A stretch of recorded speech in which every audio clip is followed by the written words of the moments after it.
whole body and shake it all around. Shake it, baby, shake it, and go down to the ground. Shake it, baby, shake it, and wind down to the ground. Shake up your whole body and jump it all around. Wind and shake it, shake your body and make it. Hold the low and take it. Take control and then shake, shake, shake, shake. Hold it, hold up your waist and hold it. Hold up your hands and shake it. Wind and go down and shake, shake, shake, shake. Shouts to anybody around the world, Guyana, Trinidad, wherever you checking out this mix. Share it up and let's pump. Let's go. Shake that waist, girl. Shake that waist, girl. Move that waist, girl. Move that waist, girl. Move it. Shake that waist, girl. Shake that waist, girl. Move that waist, girl. Move that waist, girl.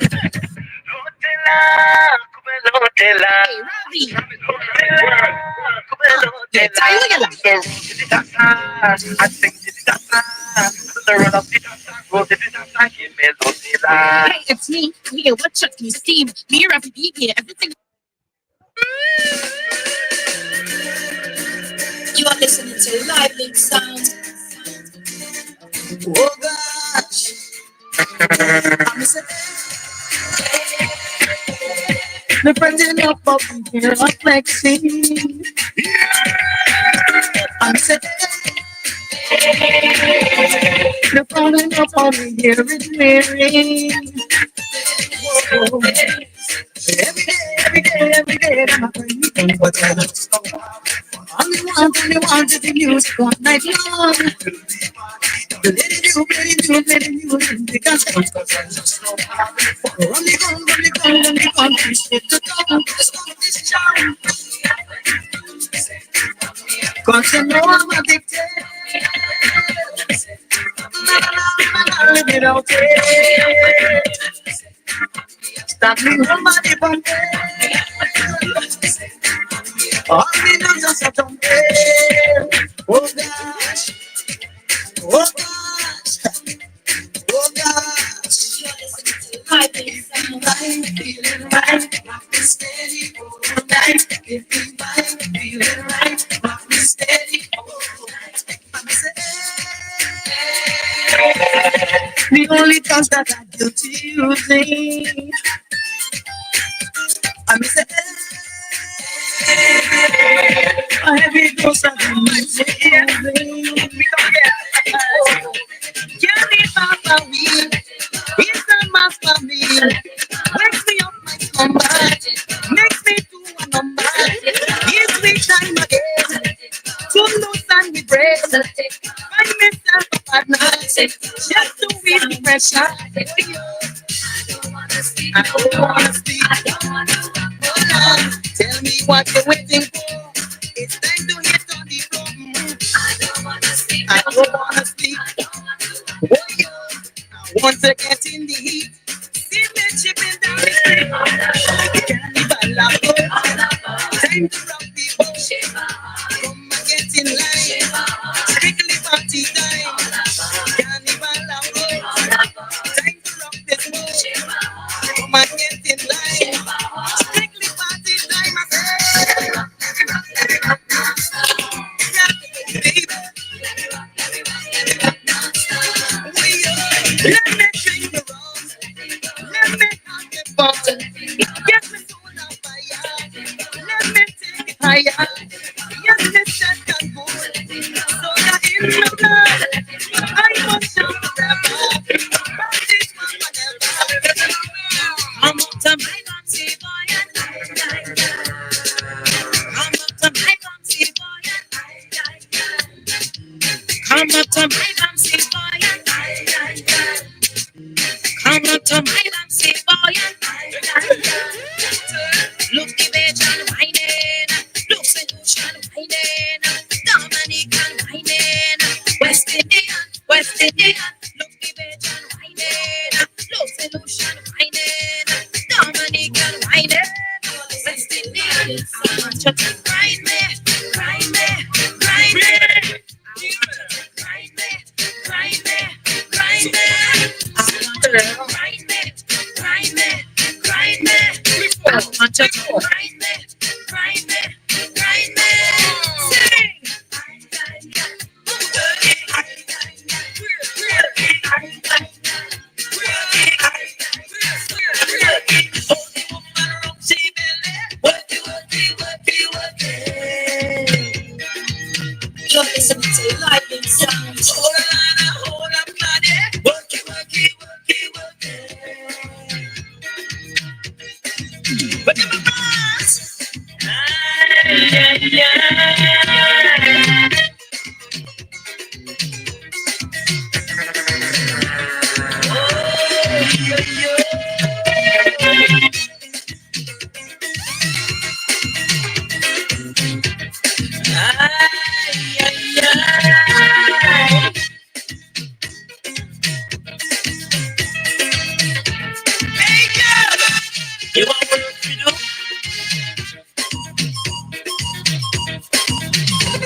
Well, this is the song, baby, you've been waiting for.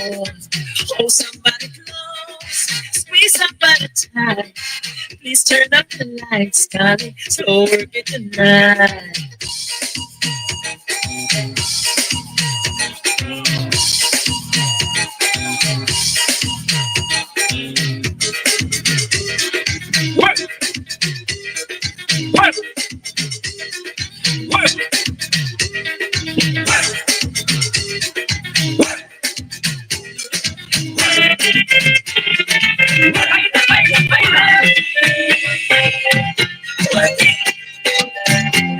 It's going all over.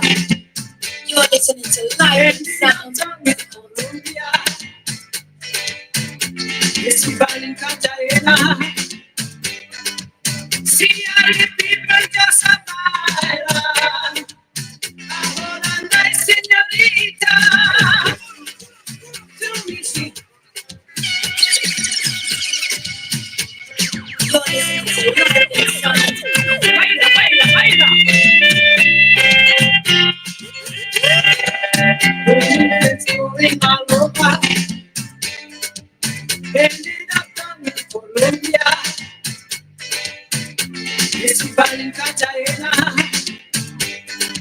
See how the people just smile. Hold on, my señorita. To me, she just a sing this tune.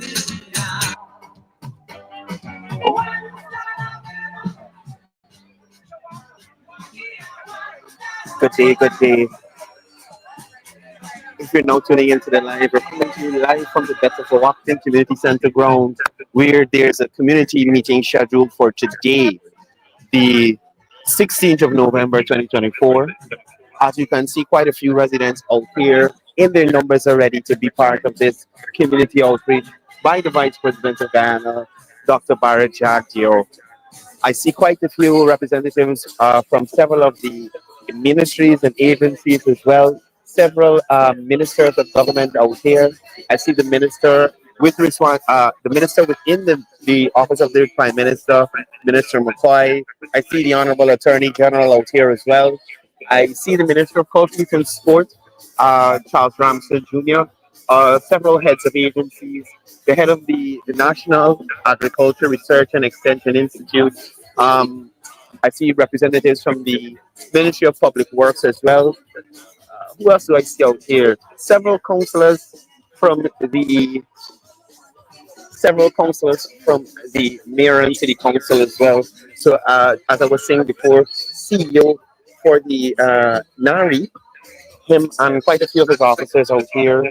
Um, Again, you have the Minister of Culture, Youth and Sport,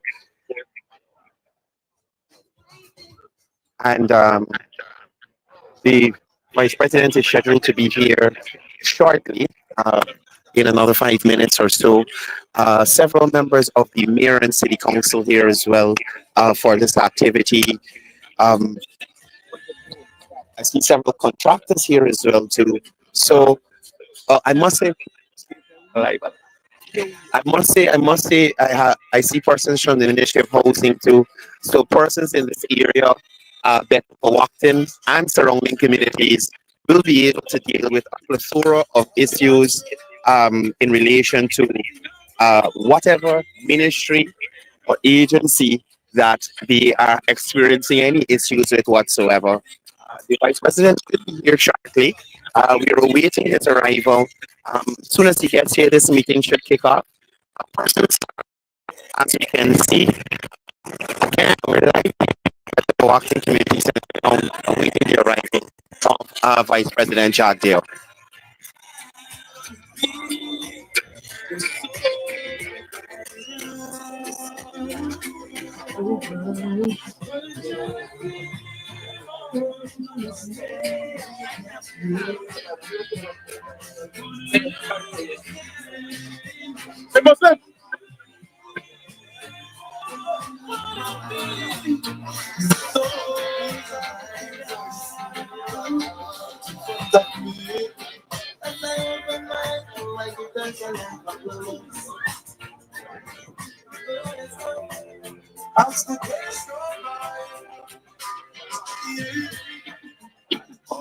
I'm asking for questions to come up, and I provided the chairs that are vacant in front.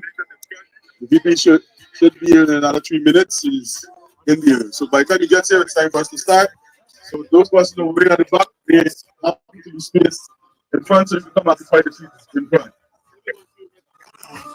So, as you heard from the announcer, Vice President Jagdeo is on his way, very close to the Better Acting Community Center ground. Persons currently going to take their seats to get this community meeting started, where they will be appraised of all the government plans, policies, projects, and even hear any issues, concerns they may be having, and have them addressed directly by the leadership within the administration of the Irfan led government.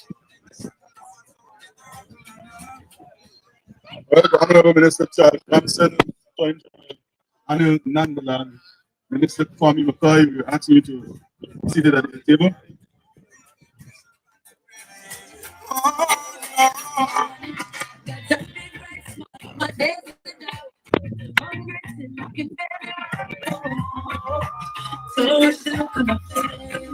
No, no food and no club at that. Only God knows how I get my phone. Don't you look on the face. She's the sweetest thing that you've ever seen. Selling her body wasn't in her dreams, no. Don't you look on the face, no. But because we have a pleasant look, if you don't know the story, don't judge the book. Please don't. No, watch the look on my face. No, even though I smile, it is only for a while. Tears will fill the river night, but I sweep my troubles underneath my pride. Yes, I'm gonna smile, though it's only for a while. Till my worries subside, I will sweep my troubles underneath my pride. Yeah. Stamping, moving, under pressure. Yeah, stamping, moving. Under the pressure of the life from it up. I stay down, now my time to get up. Now that we be down full size, we be up full fight. Not to get up on the bills and the rent and the mortgage due. Yeah. But me tell you, when your best friends are gone and it's only you. Yeah, I got the music, can't think sweet. Everybody wanna be like free. Everybody wanna rock with me. Can I feel like the music sweet? Yeah, sweet. Everybody wanna be like free.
Could you give me a try?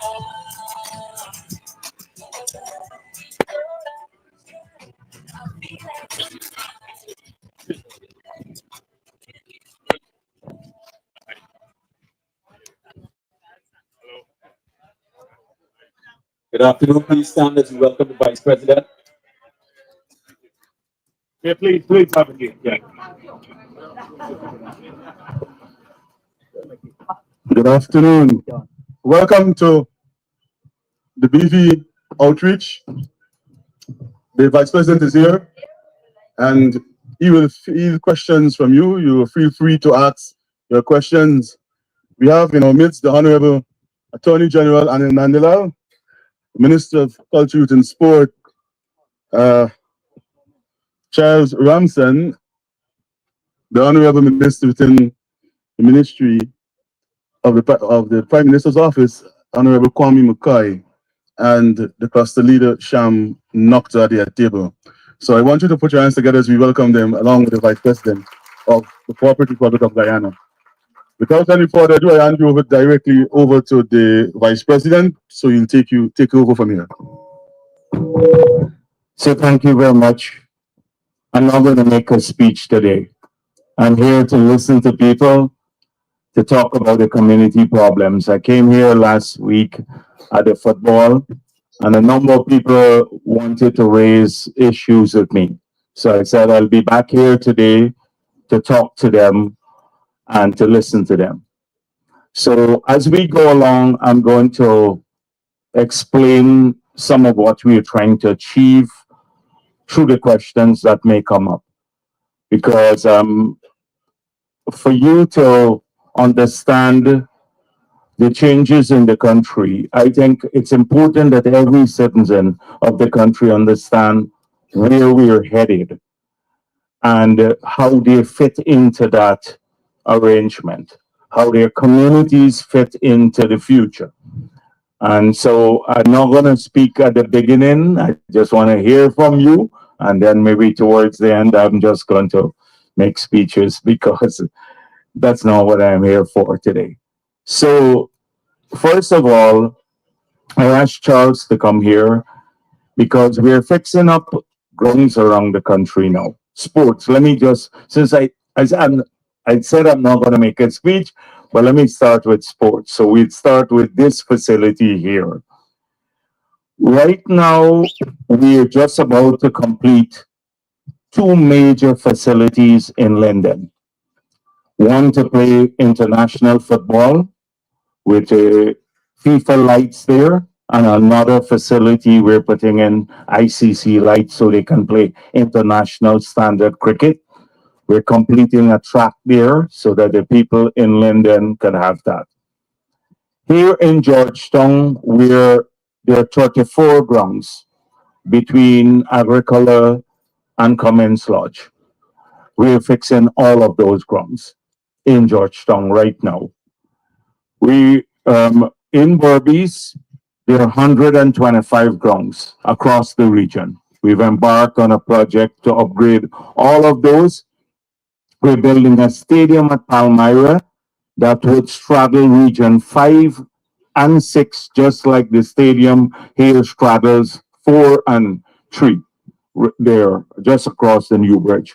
And in Amsterdam, we're building a major facility for track and field events. So a big stadium there for track and field events in New Amsterdam. And football, that would also be football. Anna Regina, the ground is being upgraded. So just to give you an idea, here on the East Coast, we've started doing work on several grounds. And so it is our commitment that we have to improve every sport facility in the country, to put in lights in them, that's the next phase, and then to make them recreational centers, not just for sports, but the community can use them in the evening for recreational purposes, exercise, etc. The grounds that we're doing in South Georgetown, I said to them, we want tracks around the ground, but not to damage the ground, but a place where people can just walk around in the evening with benches and stuff like that. So you see a lot of that happening in the national park, on the seawall, more recreational space for people. So as part of that, I came here and I said, we need to focus now on upgrading this ground here. The guy said to me, it's bumpy And and that's why I brought Charles Ramson here, so we can upgrade the ground, put in the lights. They told me about a basketball court, so I sent some people during the course of the week to look at that. And we'd have to upgrade the basketball facility here and modernize it. They gave me I sent them to look at a community center, and they said it's really in a bad shape. And so you can't rehabilitate that. You would probably have to put down a new community center. So they did the bills of quantities during the course of the week since I came here last week, so that by today I can make a determination as to what else we go forward with. I asked them to do an assessment of the roads in the area, and they did not find too many roads. But this afternoon, you can tell me if they're unfinished roads, because that's another commitment of ours, not just sporting facility, roads. You see, what we're trying to achieve is like between July rather, and October of this year, we had 10,000 vehicles came registered that came into the country. In just about 5 to 6 months, 10,000 vehicles, and they have to go on the same road. So if we don't upgrade the road, expand the road, it's going to become a nightmare. It is already a nightmare. If you lived on the East Bank and you had to come in from Diamond to work in Georgetown, it took you nearly a couple of hours. Right now, that's why as soon as we got back into office, we got the land from Vera, because the Veras own that piece of land. We reacquired some of the land in a negotiated settlement and cut the road all the way to Diamond. And now it's at Busby Dam to bypass the narrow bit at Grove, and then it will go all the way to the airport. So that 4-lane road has now made a big difference here, cutting down the time, and the connector roads. I don't know if you've driven up on the East Bank. The same thing in West Coast. West Coast heavy. It's the second most populous region after Region 4. That is Region 3. So between at Reed and Hoop was always congested. We built a 4-lane road from Crane to connect where to the new bridge that's being built that would be completed next year. A 4-lane bridge, fixed bridge. It'll probably be higher than the Marriott at the top of the bridge, and to allow vessels to pass so that we don't have to open the bridge all the time and delay people, etc.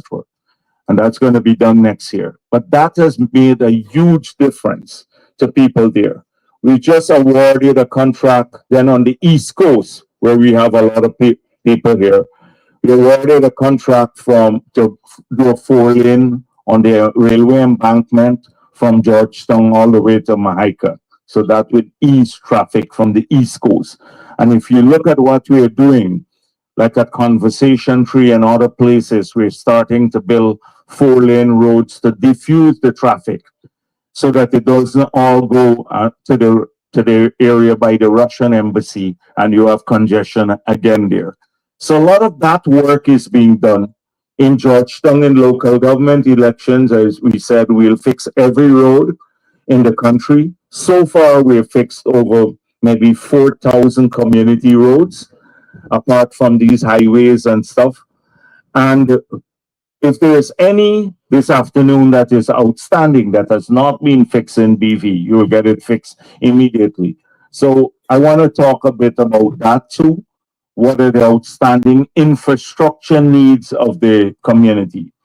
I want to talk about how we get people from BV to utilize the facilities that government has put in place. For example, we have now launched a scholarship program. I want, under ACNU, in 5 years, you had about 1,000 scholarships. If you look at who got the scholarship, go back and Google who got those scholarships. You will see that it's a lot of people who are politically connected.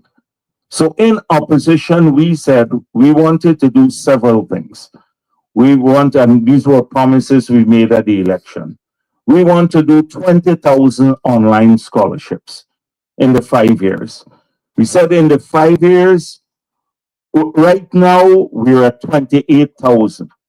We have the Nigerian national, Professor Opede, who was heading the University of Guyana when we were in office. He was removed by APNU. We brought him back. He was the vice chancellor of the University of Guyana. He runs that program for us. 28,000 Guyanese are now studying through that program.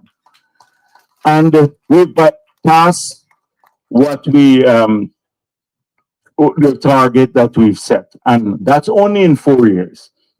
In fifth year, we expect another 7,000. So about 35,000 Guyanese will benefit from scholarships fully paid for by the government.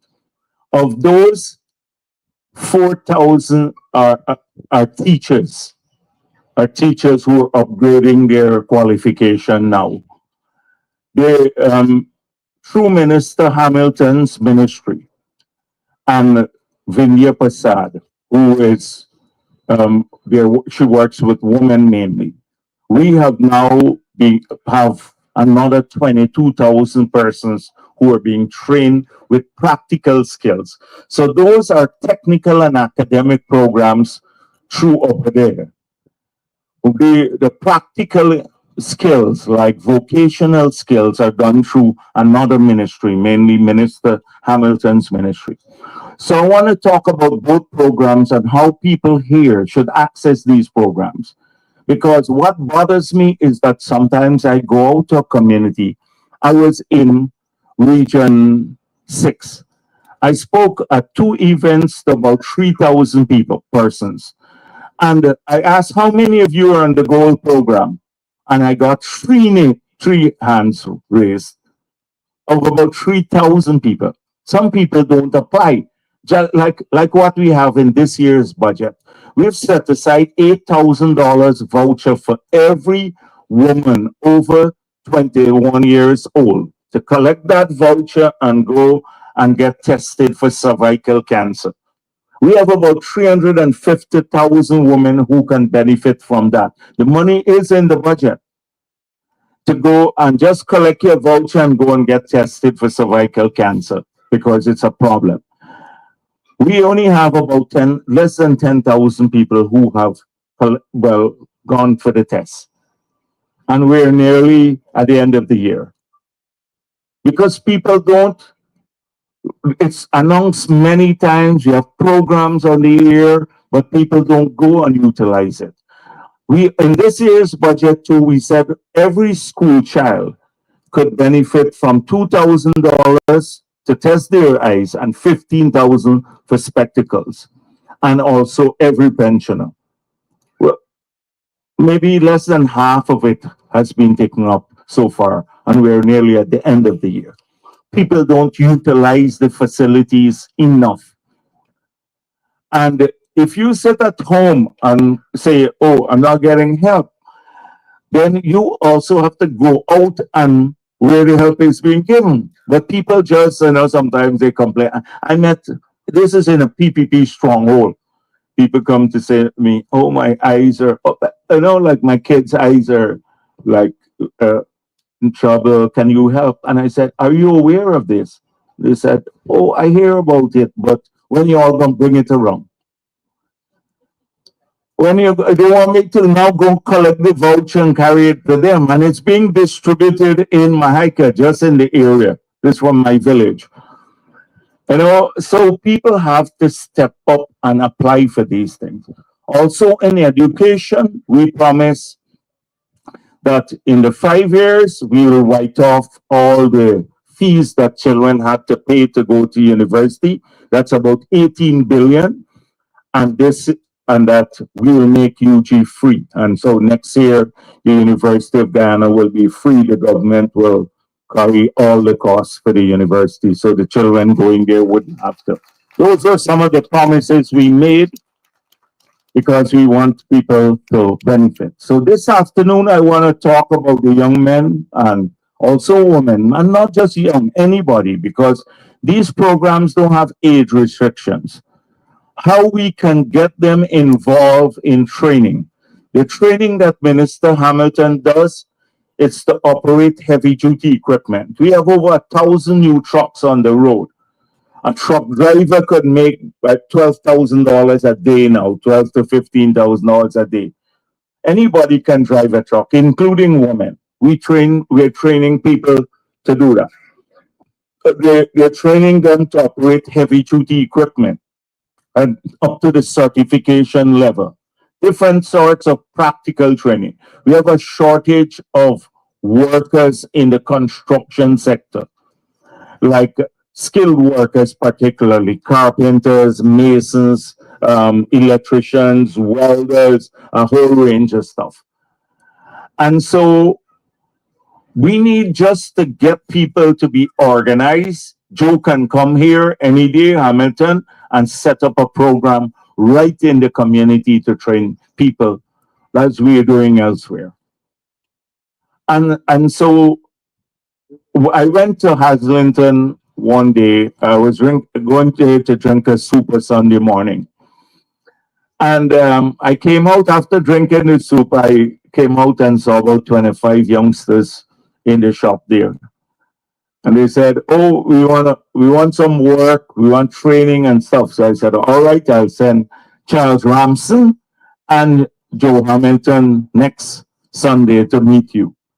They went there, they sat there, nobody showed up.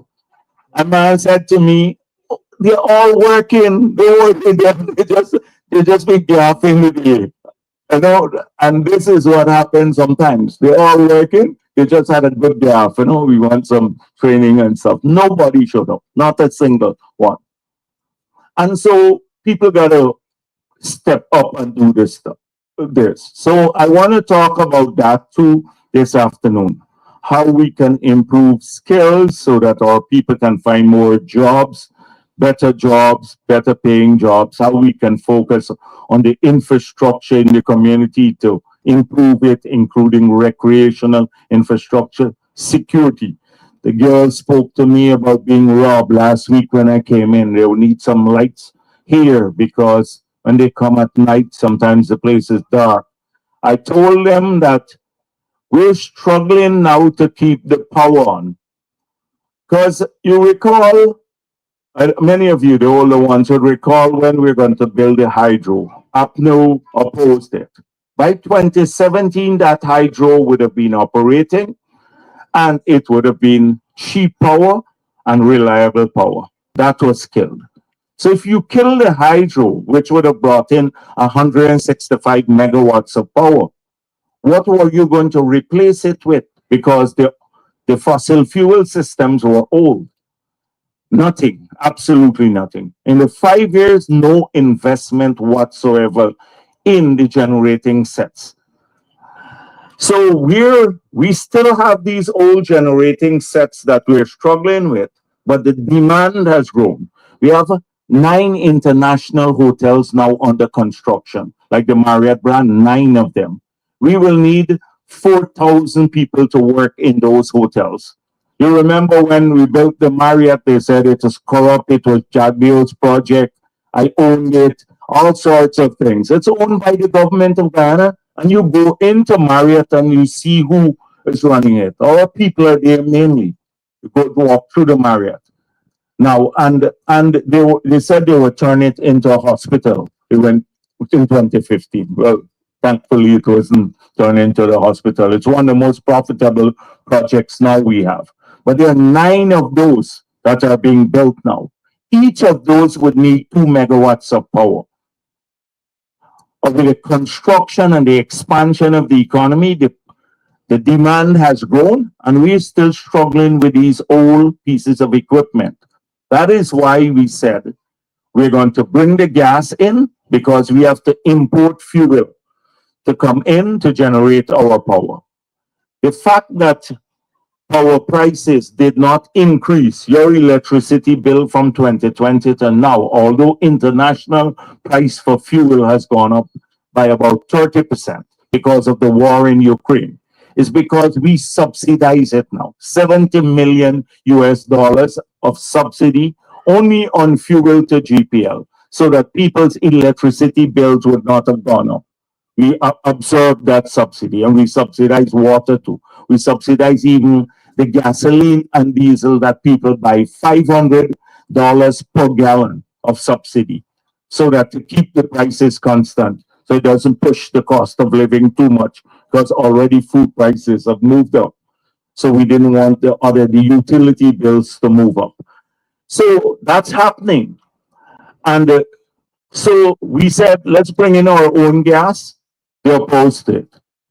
They said, oh, it would not be completed on time, but it's being built now, a gas power plant that will generate 300 megawatts of power at a price that is a fraction of the price that we pay to generate power now because we have to import our bill.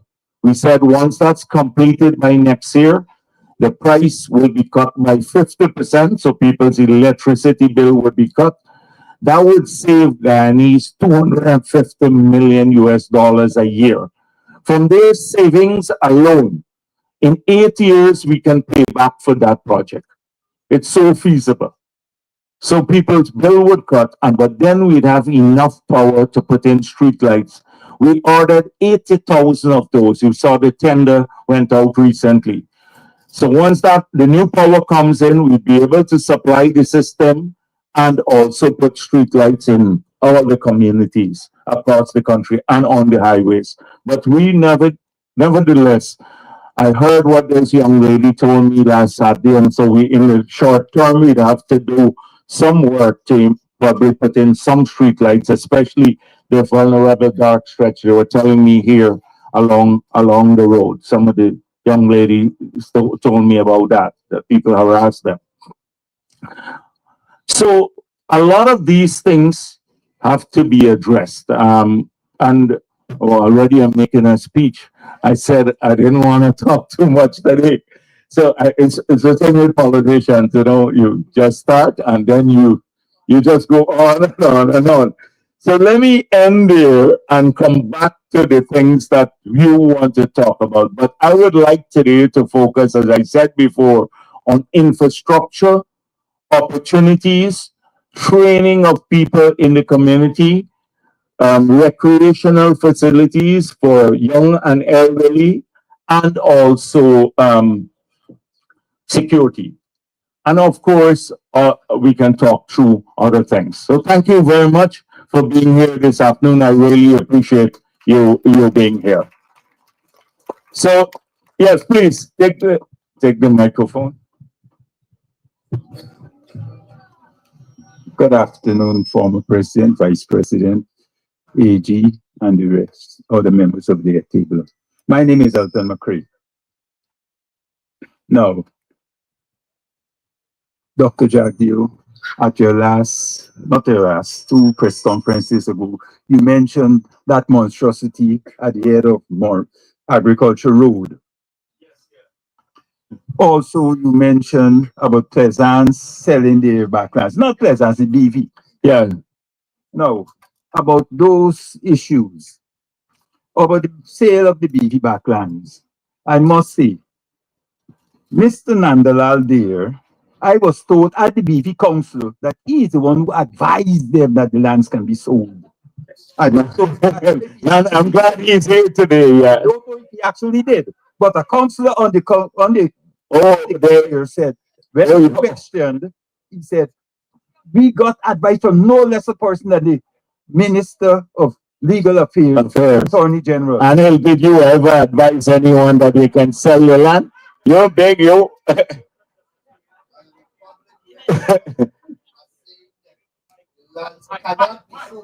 Yeah. Okay. Yeah. I have been one of the loudest voices on this matter. I have said repeatedly, and I went through the law, the Local Government Act, and in terms of NDCs, and the Municipal and District Council Act. and I highlighted the sections of those laws that prohibit the sale of lands that fall under the authority of these local authorities. And I pinpointed where it is a criminal offense. And as I'm on the mic, this BV matter, based upon discussions I've had with the Vice President, has been reported by a resident of BV to the Special Organized Crime Unit. And the former chairman, I think his name is Bagot, has already been taken there to give a statement. And I'm told in the statement, he said that former minister Bulkan gave him written permission. So that police investigation is ongoing. He is to take all the documents to Soku. So the matter is under active police investigations right now. Okay, so you see the problem. Look at what has happened here. We lost the reserve here. This was not sold to poor people. And it was not even transparently done, assuming for a minute they had the authority to. When you sell public property like that, you should advertise it to see what's the best deal you can get for your community, etc. It can't be a backroom arrangement. So today we have, So that you're out of government. yes, not when we're not in government. I know. So he couldn't have advised that land, where the Chinese built that thing on the reserve now by Monrepo going to the seawall there. That was, so we lost the whole reserve. Now we're in court, this government, to try to get it back. And it wasn't sold to an Indo-Guyanese, Afro-Guyanese person. It was sold to an Indo-Guyanese person. Yeah, another one. Yeah. Another one. And so that is it. So you disposing of state assets, that's a reserve. That's a reserve for you to clear the canals. Now, when we have flooding in the communities now, people would blame us, but we don't have any place to walk the excavator now to clear the canals. It's gone. It's sold illegally to someone. And so, anyhow, I don't want to belabor this. I didn't come here to deal only with problems and all of that. Those matters will be in the court. We're taking a strong view. You heard me at my press conference about these matters. Just let me finish. Yes, sure. No, I will stay on those infrastructure issues. No, at the head of BV Main Road, there's a project going now and has taken over 3/4 of the road from, let's say, about 400 yards from the seawalls. That is a main road. That project, I've been asking that it be stopped. And it's government land too? No, community. Oh, that's part of the investigation that you told me about, yes. They sold a road, an area that was supposed to be for a road in that area. There has built over a shed, built a shed. That one you said that you're now in court with, it was done in the time of this government. Okay, whatever. But the council, all the members on both sides of the table, when I went, they were fighting me saying, well, look. No, but that matter, so let me make it clear. We now took it to court to recover gaffers too? No. I'm talking about the one that I knew of. This was the one that I saw when I'm driving by here. I was talking about. This is the one where the Chinese facility is. Yes. So I know of that. Then I thought that was the only issue. And then last week, after my press conference, people said to me, are you aware that they also sold out additional pieces of land that were part of alleyways, reserves, road reserves in another area? So I asked that I get a report on all of these matters. And now I'm hearing from you that the people are moving to build on those places. They're building on this road, and Gaffurs has a structure on that road. Okay. All right. So we're going to deal with all of these things. But then then we get caught in the middle. But we didn't do this. The same thing. No, no. Look, no. But I don't wanna prolong the issue. It's the same thing that we're faced with the city council in Georgetown. Disposal of land just like that to a number of people. No, I will not want to say that.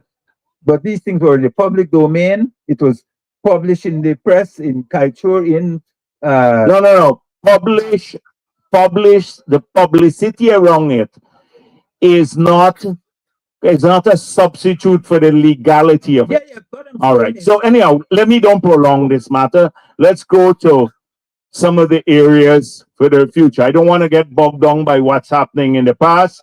We're dealing with that separately. We're moving to retake the reserves. Yeah. Yeah. Good afternoon, everyone. Yeah. So I got the land from Ministry of Housing. Before I go there, I call them. I say, come. I give them my name, my lot number. Every time I go, I can't sign, right? But people way down to the back could sign, and in front, they always pushing me back, right? All right. So what did they tell you? What year did you apply? It was 2012, I think. Okay, then you're eligible. So why did they say you can't sign? They say water is not there, but water is way down to the back, and everybody else signing Yeah. the title. So where is this? In which area? In Annandale over the double bridge. In Annandale. Yes. All right, I can examine. If someone from housing here, they're here. But let me just say to you what is going on now in housing. So if you have anyone here who has applied before 2019, you are eligible and you have the document, go to the offices there, take your document now, and you will get your house lot almost immediately. Anybody who gets applied before 2019. So The issue, hold on. Let me explain to you because this might be a big problem here. So if you're in another region, region 4, everybody is applying in region 4. So right now we are fulfilling the promise we made. What happened in the period? We had about maybe 30,000 people in 2015 who were waiting to be processed for house lots. In the 5 years of APNU, before the no confidence, not a single new house lot. What they did, they reallocated what we were preparing. After the no confidence motion, they hurriedly gave out 2,000 to 3,000 letters of allocation, but no infrastructure. So we promised 50,000 house lots in the 5 years. So far, we have done about 40,000, 38,000 to be accurate. We have done and allocated. But we have not completed all the infrastructural work. To do 38,000 house lots is a massive undertaking. You have to clear the fields, you have to put in roads, water, electricity. It costs us nearly $5 million to prepare a single house lot. We're selling the same house lot between $90,000 to about $2 million. That's the range, depending on which income you fall on. But it costs $5 million to prepare, to go through in everything to put in for a single house lot. We've spent about $230 billion. People talk about oil money. In the 3 years that we've utilized oil money, we have just over $600 billion that came to the budget. In the housing sector alone, is $230 billion. If you add the growth to education and healthcare, or every cent of all the oil money gone, every cent of it.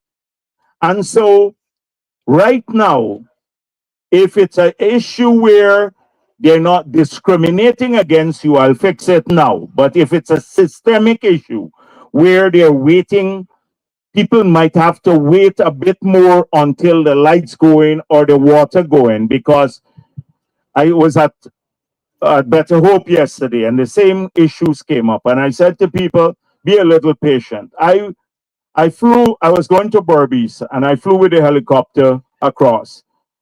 And I was massively impressed with what's happening at the back on the East Coast. If you go down there and you get a chance to see what I saw from the air, I told Kwame to record it and show it. Some massive new schemes being built out at the back there. But day and night they're working.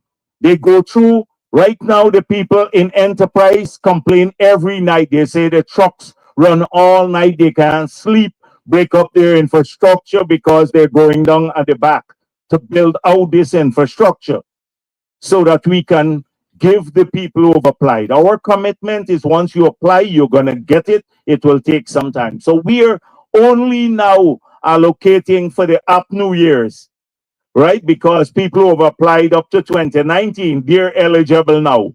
If you apply under the PVP, you're not eligible. You have to wait. And because we're clearing the backlog, that's in region 4. If you go to another region now where the demand is less because people don't apply so much in the other regions, you can get, if you apply last year, some even this year, they're already starting to get their house lots because the demand there might be for 2,000 or 3,000 house lots. Here in this region, we have 60,000. Everyone wants to come and live in region 4. So give your name. If it's a discrimination issue, I'll check it out. But if it's an issue where they say you have to wait because the infrastructure is going, just wait a bit. They have posts right there, but I don't know why they said the water is not there. And Yeah, but please check it out now. I Yeah. have another issue as well. Yeah. I'm currently living in Monrepo. I'm in the last street, right? With the last street. Me affect nobody. I have the government property there, which is water. They call me for the light to put it on. It's good thing I didn't put it on because that would have caused the next problem. They give me a notice to move in 14 days. Ministry of Works. They claim So you're squatting there? That happened since in afternoon time. Okay. Right? But they give Ministry of Works give me a notice. This is the first notice, and Ministry of Works claim this is the second notice and give me, right? All right, let me look at it if we can give you some more time. But you said you got your allocation, but they don't. But now, let me check it out for you. Okay.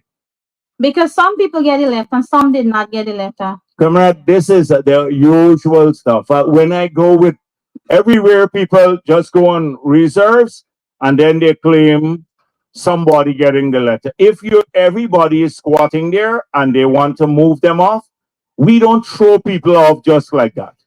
We've never done it. Look at Sophia. I was with people last week. Some people came there. We're building a road, the vendors. They came to Freedom House. I met them. I told them, we don't take away a livelihood. We work. If you don't have any place to live, we're not going to put you and your family or out so that you live on the street until we can assist you. So that's the approach we take with every single community. So please give them your name and number. Okay? Thank you. Please. Yes. Yes. All right. The gentleman, then I come around. I'm not rushing. You get all evening here. Right. Yes, please. Yes. All evening. I'm going to be here. Right. Hi, good evening. Yeah. I'm personally billing right now in Annandale, right? But when I went from cycle at billing exposure since last year, the president say that depends on the range of the amount of when you're billing, the amount of the money that take your time, man. Take your time. Yeah, don't worry. Yeah. Right? Well, the house that I'm billing, right? I'm entitled 2 sacks of cement. Oh, you want the cement for, yes. Put your name, the cement and the free cement and the thing. Put your name down, you're going to get it, man. You want to entitled to it. Yeah. Last year, 2 slings, 2 sacks. 2 slings of cement. 2 sacks, yeah. And steel, right, yeah. Since last year, All right. Listen, I'm going to send you So Sherwin Graves is the CEO of CHNPA. We should have gotten Sherwin here. Sherwin, huh? Who is here? Let me see them. You're welcome. Look at this gentleman here. Look at, go and see him now, right? And Sherwin, tell Sherwin I want these matters addressed. All right, yes. So go and see him. Now listen, if you got a lot of personal problems, because I wanted to discuss the community problems. You see that guy there, the one that at that desk, those are my staff. Give them your name and number if you have an NIS problem, old age problem, pension problem, etc. Give them your name and number now. Don't raise it too much here because I still need to call you and follow up, right? If you have a housing issue that they haven't tracked you down, give these people here, this gentleman in the red and the others. And you're cleaning out the whole meeting here now. Just now, don't worry. Yes, yeah, just now. And then we'll deal with the community type problems here. So I'll give you 3 minutes to settle down. Relax. We're not going anywhere. Where you rushing me? Yes, so give you 3 minutes. Let me drink some coffee, and then we'll go on to the other issue. Community problem. Pleasant good evening. Yes. All right. No problem. Yes. All right, yes. This gentleman, just go to the mic now. Go by the mic now. Yes, go on. Pleasant good day to everyone. Go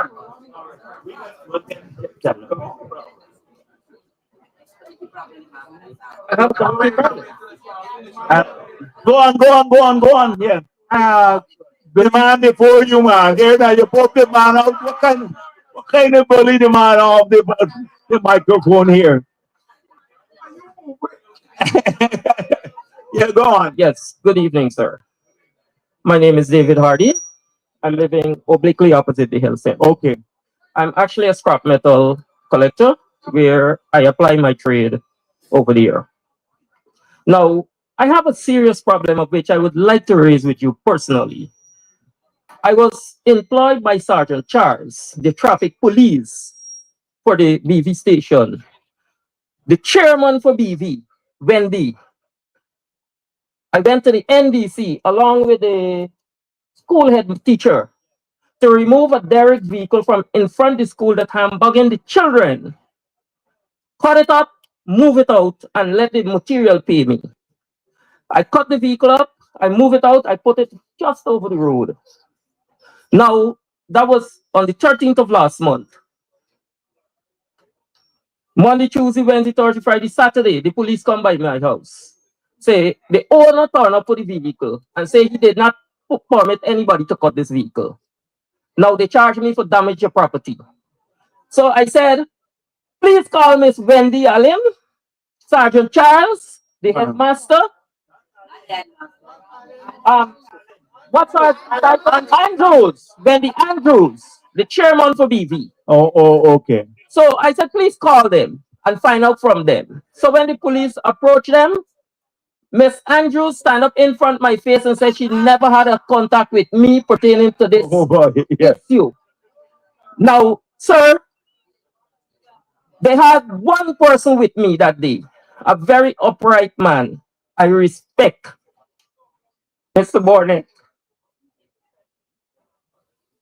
The CID went to him and he gave them the same thing that I tell them. Miss Wendy still denying it until today. She never permit me to cut that machine. Sir, I'm not a madman to go high daytime in front of residential area, cut that machine, and then put it right behind the station. Okay, all right. Sir. Well, Anil, let's examine this matter. So, give the Attorney General all the details and let him examine it, right? Go and see him. Okay? All right. Yes, one more thing, sir. Okay. As a concerned citizen of BV,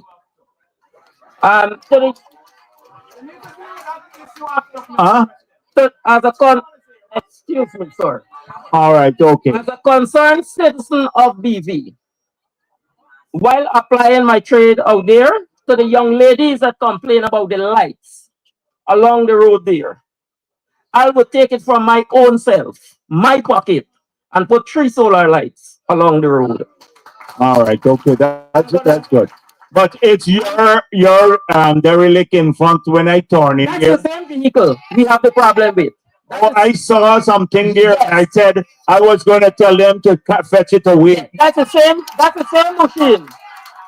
I saw as soon as I turn in here, I said, "What is this thing doing on the roadside?" Yeah, Yeah, I turn right. that's the same machine that we have the problem with. Well, all right, we'll deal with it, but it can't stay there too. It can't stay there. The police tell me not to move Well, yeah. for now. No, they can't stay on the roadside. You all got to move it somewhere else. Yeah. But we got to clean up this whole area, coming in and clear the grade and chip. I plan to tell them to do that to clear up the area. It's the same matter. It's on the same matter you're getting up on. Oh no, well then where's the other gentleman? He's waiting ahead of you. Yeah. I went here before him. No, he was ahead of you, man. Yeah, go on. Yeah. Huh? Is it the same issue? All right, please give her a chance if it's the same issue. Right. If it's the same matter, then that's fine. Yeah. Good night, teacher and everyone. Right. Good night. Vice President at table. Yeah. Good night. Welcome to BV. Right. Thank you. Okay. That matter that young man just raised, that equipment was by the primary school. You had that and I think a canter truck. We have served them with notice, nobody moving here. We served them with notice, probably about 14. So I asked the police, I asked Sergeant Sardina, Sergeant Fraser, and Sergeant Charles to look into it to see who owned the vehicle. We couldn't find out who owned that vehicle. When I served him the last letter, the taxi driver that I went with showed me where this man used to live. So I went and I took the letter there, they moved the canter. When they moved the canter, now I made to understand. One day I was at the main road, I made to understand that this same young man that was here just now, he told me the owner gave him permission to move that vehicle. I told him, I said, if the owner gives you permission, the council did not give you permission. The chairman did not give you permission. I don't know about that, so you go ahead. He even went so far to go on his cell phone to call the gentleman. I said, I'm not in that. About 5 hours after, like about 3 o'clock, I got a call from the security at the NDC, only to tell me that the gentleman that owned the equipment is here. I tell him to let the man go to the station. But I'm not. Right. Yes. So listen, we can examine it. Yes.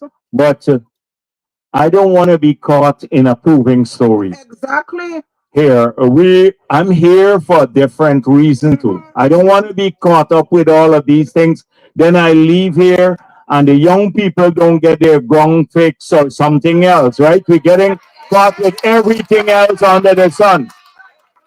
Everything else under the sun. So I won't get caught up in a proving story, who right and wrong and here. I came here for a purpose to develop this community, work to develop, okay? So I agree with you. Yes. We will look at it carefully, but we're not taking sides on the matter. We want to find the truth, okay? All right, okay. All right then. Please, yes.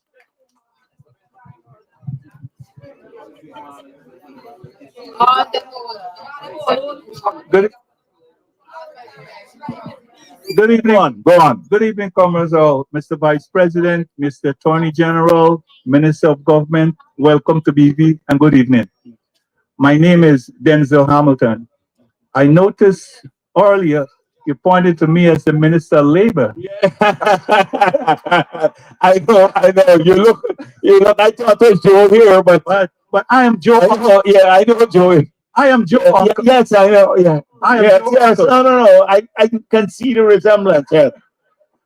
I'm not blind Charles. Yeah. Yeah, Mr. Vice President, I have some concern about in the village.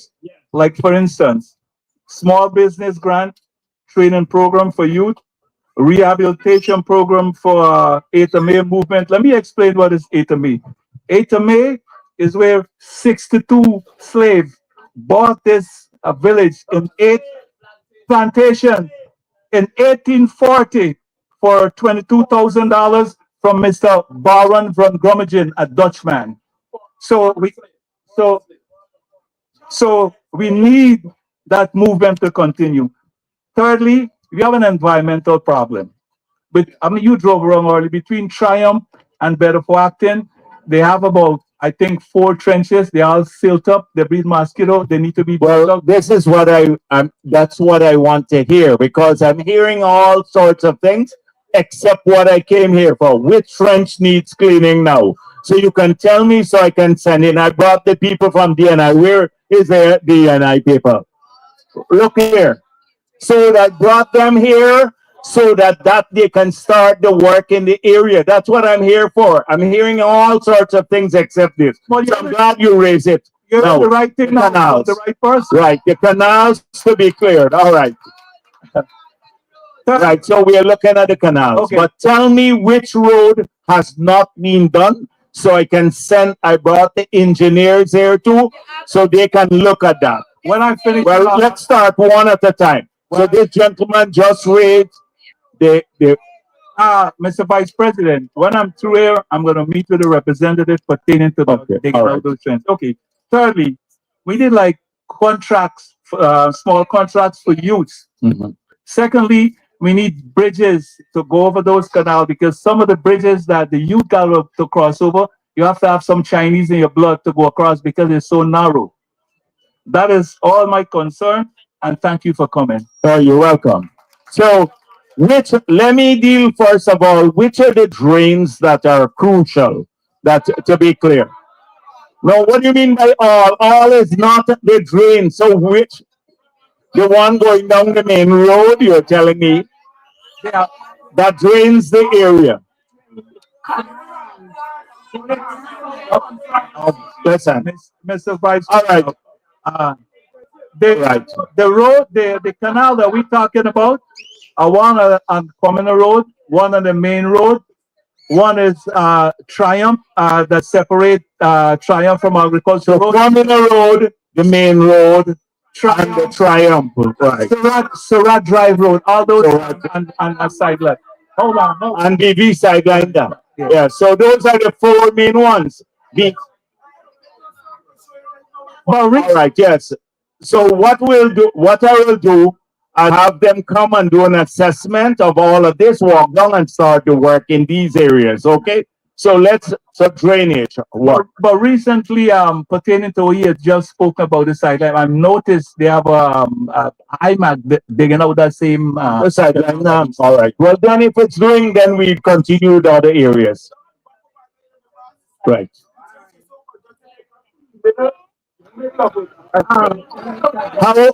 How let's deal with the drainage issue first, right? So this gentleman is saying that at the back there, on the drainage, come on the drainage. No. All right, let her speak. I'll come back to the issue. Yes, please. Please help her. Yeah. Good night, everyone. Comrade Vice President, I have 2 concerns. Okay. About 5 months ago, my street was done, Railway Street. Okay. 3/4 of the street was done. They said 3 contractors were given that contract.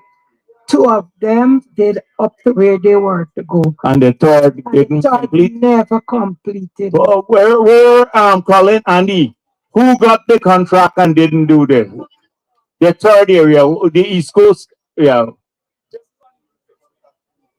Yes, but the third one is there. Who's the name of the contractor now? Tell them the name of the contractor, and so that they can watch him.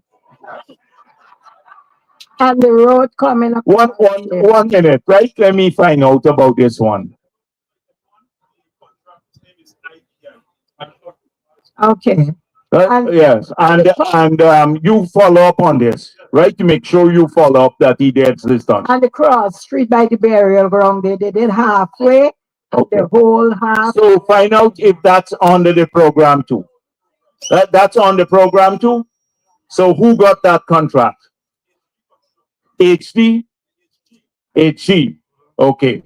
construction. So you follow up on both that their lady just raised. All right. Okay, and I have my own concern. All right. Well, if it's a personal one, No, but it's a personal one that you got to address. okay. Um, No, everything comes no, back to me too. it's right. Okay. But I was a teacher Uh-huh. and I was forced into retirement because I had a stroke in 2016. Well, You had a stroke in in 2016. 16? Yeah, I was forced into retirement.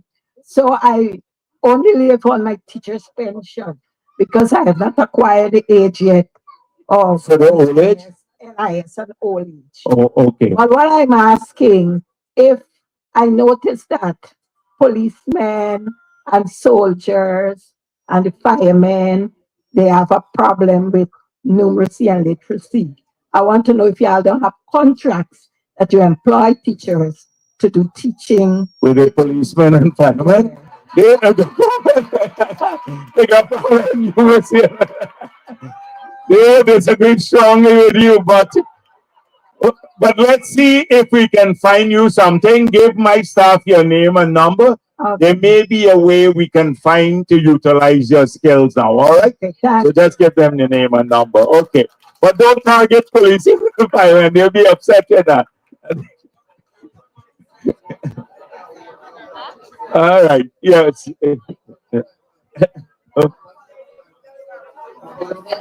Oh yeah, yes. Come about you're a fireman there too. Yeah. Yeah. Good night, guys. All right. Good night, BP. Good night. Good night. Good night, ministers. Good night, AG. I must thank you guys for coming out and visiting Bedford to hear our concerns.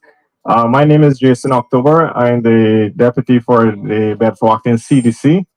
I have three concerns. One, right now the Bedford CDC don't have a permanent building to conduct their operations. We have a dilapidated building at the back here, a center.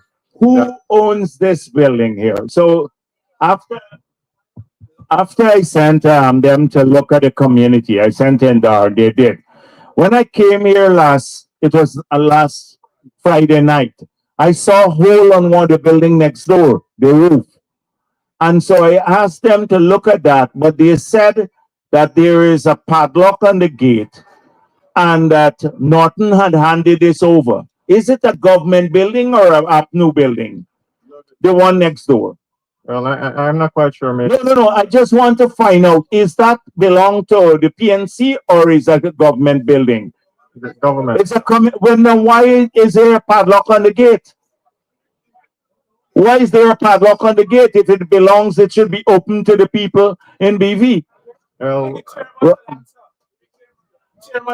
who is it? Where is the chair? Yeah, can we get can we yeah, whose building is it? It's a government building, so why is no, please, not you again. I just asked for the chair. I asked the chair, nobody else, just the chair. Whose building is it? I think that building belongs to the government. It's a government building? Yes. So then we'll break the lock and go in and fix it up so people can utilize the place too. Yeah. Yes, so you like that to happen. If it's a government building, right? Yes. Because they told me it belongs to the PNC and therefore somebody lock it up. I know. Yeah, please, yes. Good evening, everyone. Yes. I stand to be corrected. The building was donated and constructed for the 8th of May movement. Right? Oh, but So this is a group in Bedford that represented the youth. So it was, I think they got a contract from the government at that time. So they constructed the building and they provide services for the youth and the. All right. Now it's a government facility. Government building. It is not? No. If it's government's money and government's land, whose building is it? Mr. Vice President, may I remind you that the building was constructed by you. This is the youth choice. Correct, sir. This is the youth choice. Then it's government. No. If that's the youth choice building, then you better somebody clear out of it. Yeah. If they're using it, it must be open to everyone in the community, including the guys who want from the CDC or elderly can hold their thing. You can anybody from the community should be able to access the building, not one group of people, right? So we check this out. Yeah. If that's the case, we're breaking up the lock along the lock, we're fixing it up and open it. We'll be giving it to the community to manage so y'all could utilize it That's fine. properly. All right. Another concern. Yeah. With the backlands, right? Some of the farmers, from visiting, the dam is pretty bad. Let's say if we read the dam, within a week, the dam with a lot of vegetation would start to back again. So it's very hard to access the dam. How many farmers are there back there? From the last time I checked, really, maybe about 25. 25 farmers. But Can you listen, sir? Help me do this. Get all the farmers together. yeah, And I will send the Minister of Agriculture Yeah. to meet with them in the area, the backlands themselves. okay, Okay, so give me a date and I will send the Minister of Agriculture to go in with his staff Yeah. and they'll meet at the back there. Okay? sure, definitely. All right. So give my staff your name and number and we'll stay in touch with you and try and mobilize the farmers. Yes, this gentleman, yeah. All protocols observed. My name is Onyx Duncan. First of all, I would like to publicly congratulate Israel Yaw for being called up to the Guyana Basketball FIBA 3-on-3 tournament. So big congratulations to Israel Yaw. He's from Better for Walkton, guys. And also congratulations to Omar Glasgow, who is also here currently, who has surpassed the leading goal scorer in this country with 18 goals right now. So Omari Glasgow, 19 goals. That 18 stuck because it's been around for a long time. So congratulations to Omari again. Yes. All right. My first question. What specific initiatives are being considered to engage youths in Better for Walkton and specifically this facility? Because a lot of us would know that this facility would have been one of the best facilities here on the East Coast. Based on the location of the facility, the span, the dimension. All right. So you asked me a question. What? This is, I told you, I don't know if you were here. I came here last week. I believe that this facility, like many others across the country, needs significant upgrade. I told them I'm here today to listen to the young people and to focus on upgrading the facility. All right. And then, but I don't want to do it just for football. It should be for cricket too, because we need to put back a pitch here. Correct. We need to clear out, do the drainage, because they told me it's low and sometimes the area gets flooded. So drain the area around to upgrade the basketball court, all of these facilities where people have access in the so that they can come fix the road coming in and stuff like that. That was my own view. I came here to listen to the young people to say how should we go about this? Lights, we will put in the lights too in the ground. So I want to start that from next week. To do that.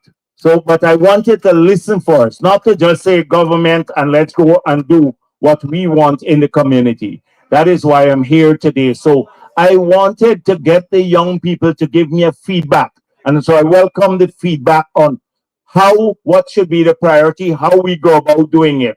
Like the basketball court, they told me the bleachers are too close to the court, so you can run into the bleachers if you come off the court. That was my report early in the week.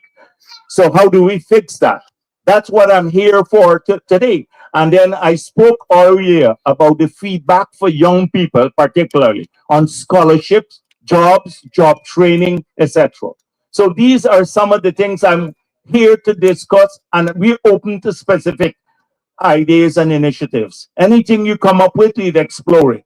Okay. All right. So that's one. I do believe that this facility here in Better for Walkton can be one of a multi-sport facility like what we have at the sports hall, because we have the resources to do that. We have the width and the span to do that. So it's not only that we can do cricket, football, and basketball. We can do tennis and everything, and we can get all the youths involved because we have youths that play table tennis, lawn tennis, and they have to travel all the way to town to get to use that. So that's what. But give me specific ideas. So we got past the encouraging me to come here and do something. Now we're doing what to be done and how soon and what should be the priority focus. Well, That's what we're moving. I think the priority right now, because I'm a part of the football team, and I think It's the grader ground. That's it. I know that. Correct. So I told them you got to get the grader ready. We got to blade this ground because it's bumpy. That's what I was told. That is correct. today. Because And I saw a man missing a whole heap of goals here, kicking the thing and stuff. And he blaming the ground, but I don't think it was the ground. You know? Yeah. I want to say on that note, because of that, you blame the ground because since April the ground has been in a state and we couldn't. But trust me, people blame the ground for everything. Yeah. But that is one. Another thing I know you spoke about education. Are there plans to introduce vocational training or skills development? Just talk about that earlier, man. But no reading. I understand you are coming with it, but this is supposed to be done on the NDC level, and the NDC does not. No. This is not an NDC. What? Forget the NDC here. This is a government program. You get the people. Hamilton comes, organizes the training, get it done immediately. I understand that. Scholarship immediately. I understand that, Mr. President, but protocols needs to be observed, and in order for development need to happen, it needs to done and through a local. No. Don't give me that. That's where we face. In every community, local government has its role. Education, the delivery of educational opportunities to the people of the country is not one of those roles. We don't have to go through a narrow end of the funnel. Had we gone through every NDC, you would have had 1,000 persons studying now instead of 28,000. And now constraining this government. Our duty is to every citizen of the country, not to go through anybody. You want a scholarship, you put down your name there at Sen Opade here, and you don't have to go to no NDC office. You'll get a call from the government of Ghana. No, nothing like that. NDC has its role, and we'll support them in the role, but not to get a narrow, just slow down things. Okay, so the government is supporting the NDC. Yes, that's what we have to support NDC. But okay, but all right, and also, would the government be playing a continuous role in the development of the infrastructure of Better for Wacton? Because once you come now, we know you're going to take 3 months, 4 months, a year, 2 years to come back. So we want to know if you will be playing a continuous role. Already conjecture. I'm here. You have the opportunity to tell me what needs to be fixed so I can fix it. And I want to understand if you will be playing a continuous role. Let's keep politics aside for a day and let's deal with the practical things. Let's keep the politics aside. Yeah. Let's move on. Yeah. Good evening, Mr. Vice President. Yeah. Members of the and better welcome with the PPP.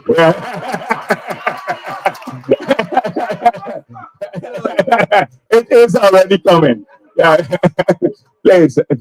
Members of the head table, good evening. No, I have a few things I would like to raise. All right, please. Let's give the people a chance. I'm not rushing anywhere.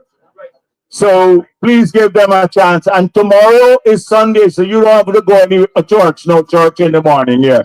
Church, yes. But all right, please, yeah. Don't rush away too. Wait. First of all, I welcome the planned development of this facility. I would have 3 years ago attended several meetings attempting the same thing, and I was advised that the Honorable Minister has to make the final decision, and that decision, maybe it's now. Yeah. So I do welcome that. There's a local engineer who would have designed a layout for this facility. You have a copy of it? Yes, I have a copy, but All right. here. No, you don't have to be here, but we need it, yes. I have a copy of it. That design was done by an engineer from the community, which we can look at. Yeah, definitely. Right. That's the feedback we need as we move forward, yeah. Okay.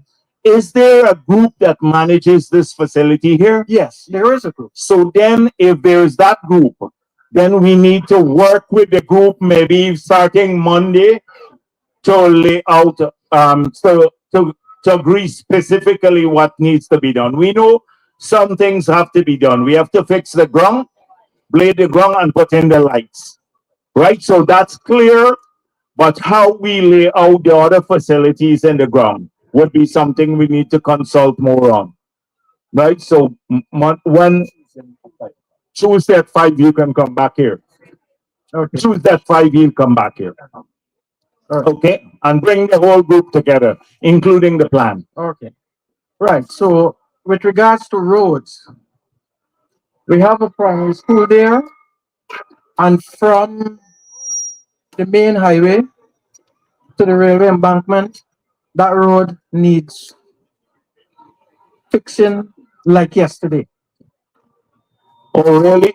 This road, there is a, when we got into office, we said there are a couple of roads, types of infrastructure that are crucial to the government. One, roads to public buildings, roads to schools must be given priority, schools or children. And then health facilities, those roads must be fixed. And then to churches and temples and mosques and stuff like that, we wanted that to be done. So I'm shocked that you have a road here to a school that's not being fixed and we're fixing all the roads. What's going on?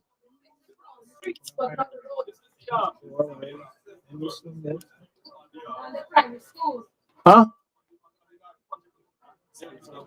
Let me see it on the large project. What's the name of it? Nursery School Street. So that will go to tender. Okay. Yeah, look at if you don't believe me, last night this was sent to me. Right? And it's here on this on this to be done. So there are 3 big ones: Republic Drive, some continuation of Dashwood Street, and BV Nursery School Street. These are the 3 big ones that are on the program to be tendered. Okay? So it's going to be done. Okay. So I don't know if you came through when you were coming here. You came from the main highway. The main highway. Although I'm quite sure you saw what's happening with the road there as well. Yeah. Right? It's beginning to have some Yes, exactly. right all the way down. Yeah, it's a major thing because of the weight of vehicles now. Yes. And the trenches on both sides, you know. Right. My fear in the rainy season, it will get worse as it gets softer. And these heavy trucks found these roads all the time. We have major things, so we have to find a way of revetting this going down and upgrading, fixing the slippage. Yeah, that's taking place. That will need to be addressed. Yes, I saw it, the failure Okay. to the road. All right then, thank you. I'm not finished. Yeah. I'm not finished. Yeah, I just looking at the line there, right? We have all night. All right, As you said. that's Right. good. That's good. Okay. But the young people, yeah. Exactly. Now we have a street across there, which is Duke Street. It's a cross street that needs to be done. Right across there. That was already spoken about, man. Yeah. Okay. Yeah. Right. As you go on and try to make up issue, now we. No. All right. Not make Go on. Which one? Okay. You were speaking about education in the community. BIT has been conducting some skills training in this village at the resource center, but that facility is in dire need of repairs in order to continue those All right. programs. Well, I talked to Joe about this, so I'm glad that Joe is looking at it. Say the resource center. Yes, the resource center. What about the one that they did the assessment for me? That's a community center. That's a community center. So the resource center is another one that we need to pay attention to. Certainly. Okay. All right. All right. Okay then. And finally, with regards to the canals, the NDIA is supposed to be maintaining those canals. I would wish if they can give an undertaking that those canals will be maintained All right, please let's in the right clear time. the canal. Yes, let's Yes, clear them not first of all. clean, but maintain. Yes, but this is a problem we have across the country. It's not just here because we have limited amount of equipment at NDIA, so they keep moving from one area to.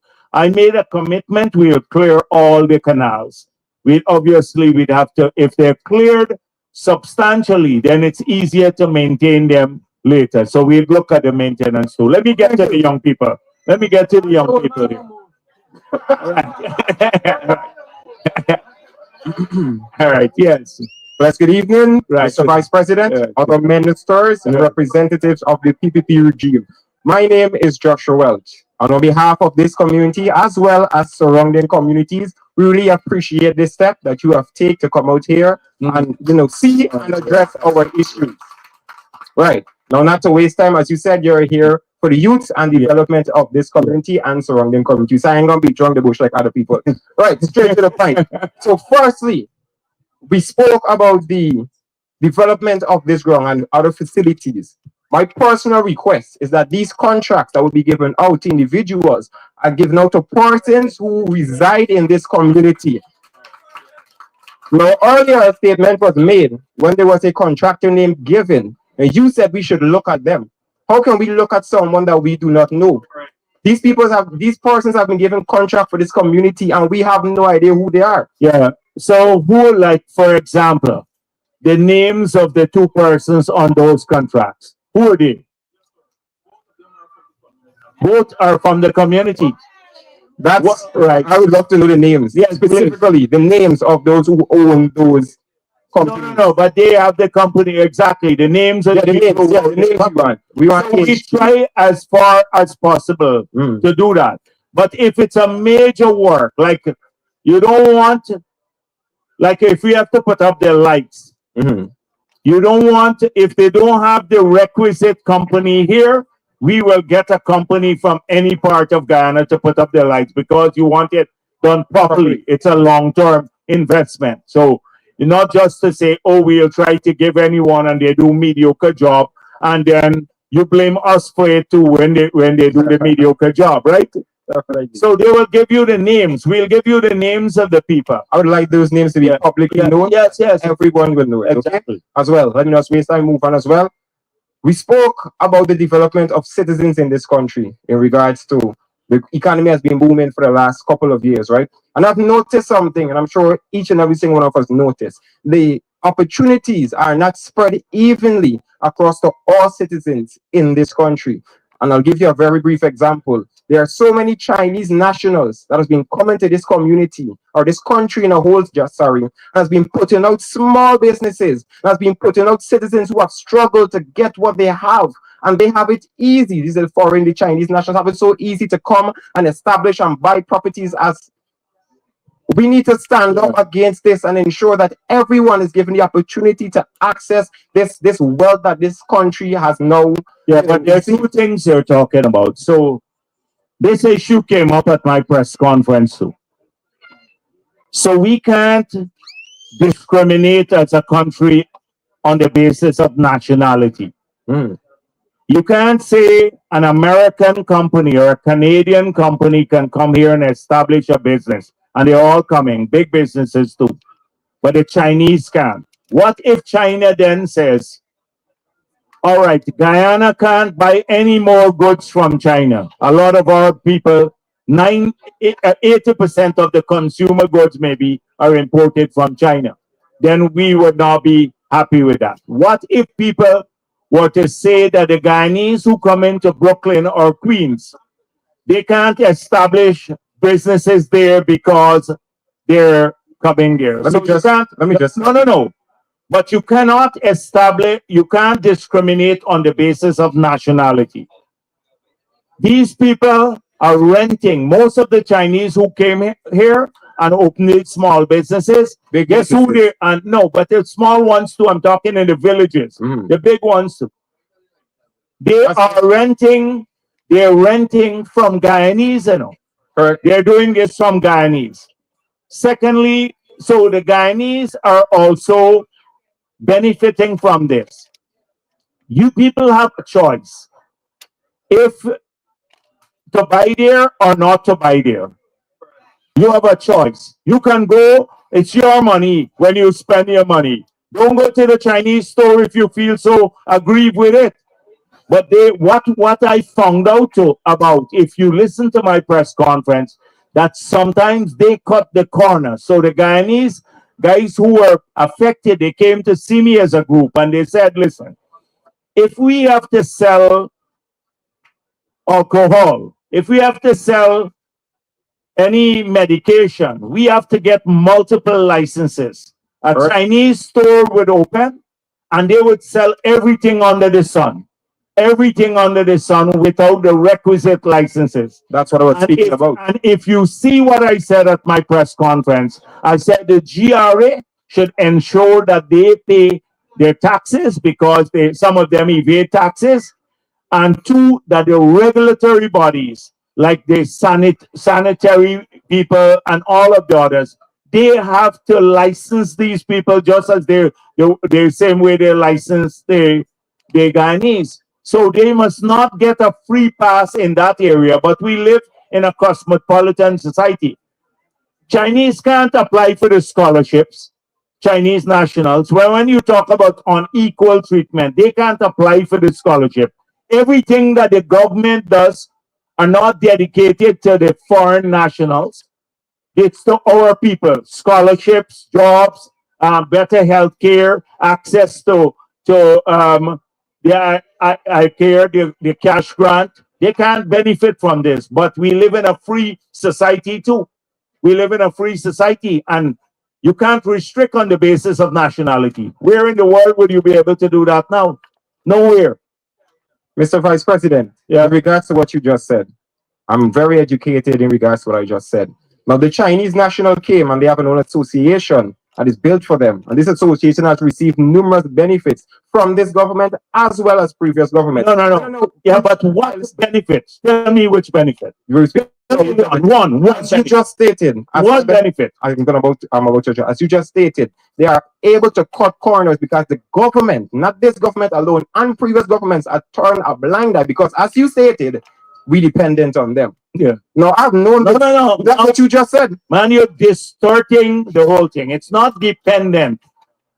It's international trade. When we're not playing in small leagues now anymore. If you restrict on the basis of nationality, there is called the WTO rules. You can't, your entire trading system could suffer because of this. Yeah. So anyhow, let me don't. Yeah. More issues now. Yeah. Then I'll leave. I'll be getting. So firstly, they are very. But why do you buy there? Why do you buy there? Why don't you say to all the people in BV, don't go and buy it from this time? Again, I had the shop there. No. But if you don't spend any money, they will quickly pull up and they will leave. Don't spend any money there. Go and spend it in the Guyanese place. I think you're prolonging this. No. Because they have the financial backing that even if nobody decides to buy it, they can stay. But anyways, the two matters I like to address. So there are various groups and parties that are charged with looking out at various organizations like the Better for Walking Football Association and so forth. And I would like, as we have the Minister of Sport here, I would like for him to personally sit down with these groups and have a conversation with them and in how sport. No. Yeah, in general, but I'm addressing the community here. Sit down with them and speak about them, the importance of how sport can better the individuals, as my fellow villager made known of Omari Glasgow has been an idol to so many, but so many don't have the ability to access what he has. So I'd like the Minister of Culture and Sport, of course, to sit down with. So you mean in BV? Yeah. I thought it was No, we have to do the community. Right. And lastly, before I leave, so in regards to what a young man came up earlier and said about his job, I've noticed that there are numerous heavy duty vehicles and articles left on the road that are causing road hazard. I would personally like for you to look into this because this could lead to so many. When you go and look at my last press conference, no. I spoke about exactly the same thing, that it's disruptive. It could cause accidents. Yesterday I was at Better Hope. Let me tell you, as soon as you cross Better Hope, there's a business there. The man runs his entire business on the reserve, massive number of excavators, everything. If you run off the road there, you're driving and you run off, you're dead. You're dead. You go in, get crash into an excavator. We give them notices, they come back on. On the main highway, the Heroes Highway, as soon as we finish paving it, 35, one contractor, 35 trailers and pieces of equipment along the road. We sent notices after notices. We had to say to him, you do this, you're not getting a single bit of work. That's the only time he removed from the road. They don't. And this is why we need the communities to hold them accountable too. Look at the same NDC and the derelict care. Look at the confusion we have with the derelict. So now you know what will happen. It would fall on us now to move the derelicts in the villages. Correct. We got to come and now move derelicts in the villages when the NDC should be moving them. So I agree with you. I agree. So that's it for me. Thank you very much for your time. You're welcome. Once again. Yeah, thank you. Yes. Good evening, all protocols being observed. I am a teacher of the Bedford Acting Common Private School. And so we have some concerns. Since before COVID, we are having a problem with pigeons. Pigeons? Yes, in the school. Oh, okay. It was reported to the ministry. We had to apply the mesh. People don't eat pigeons here and stuff like that. No, people don't eat pigeons.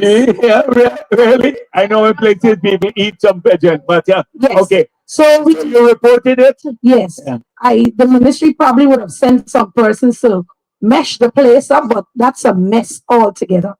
So what happened? They meshed the place. Pigeon is still coming in. Oh.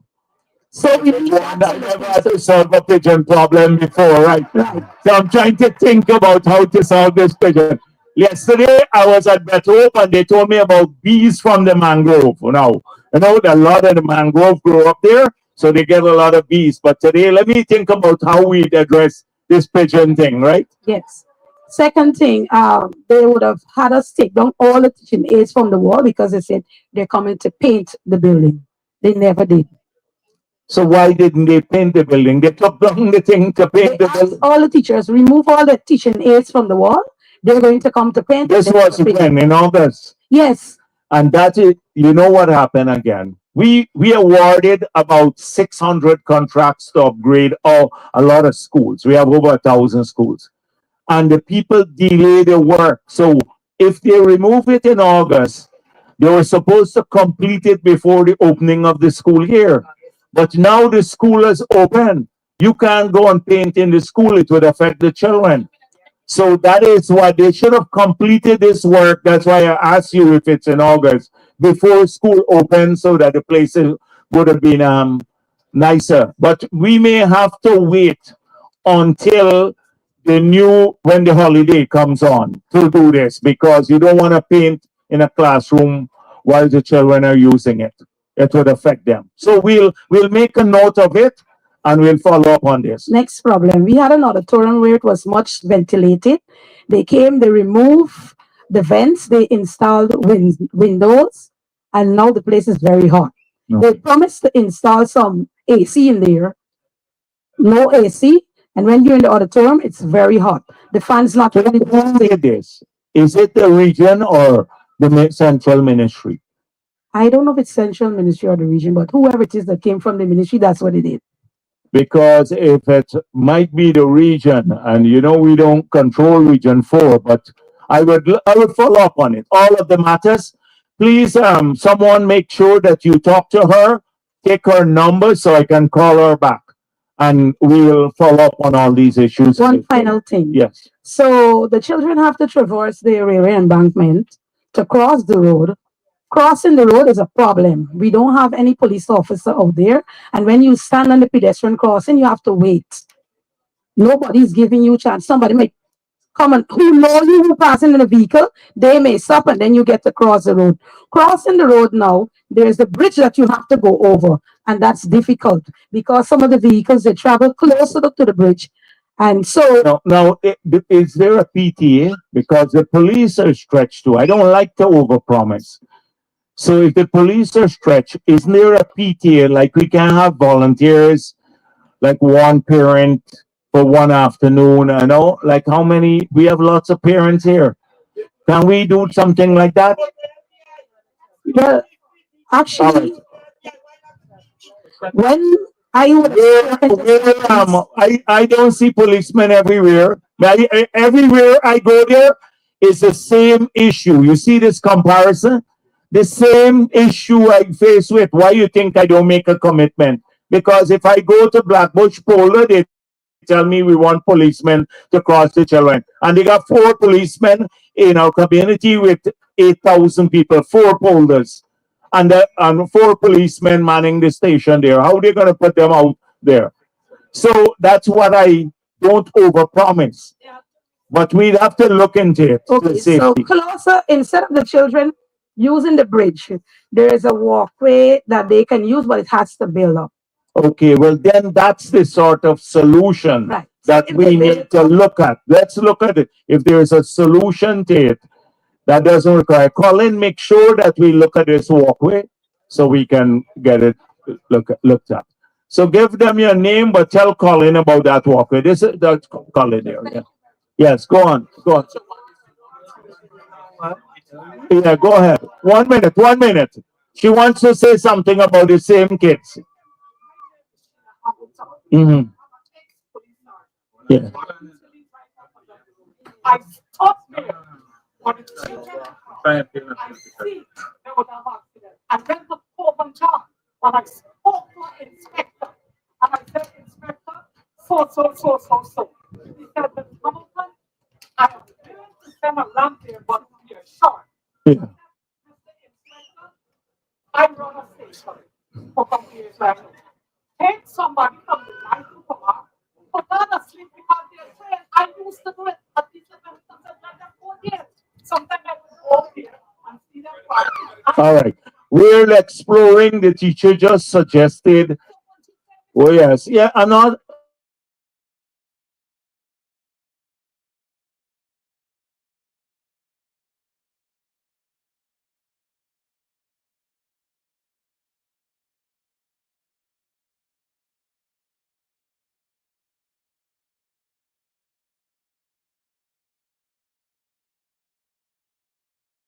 I'm not saying she's lying. And a solution road in Triumph at the back.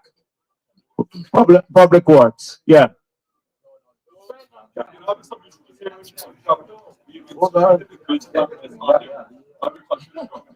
You can terminate the contract.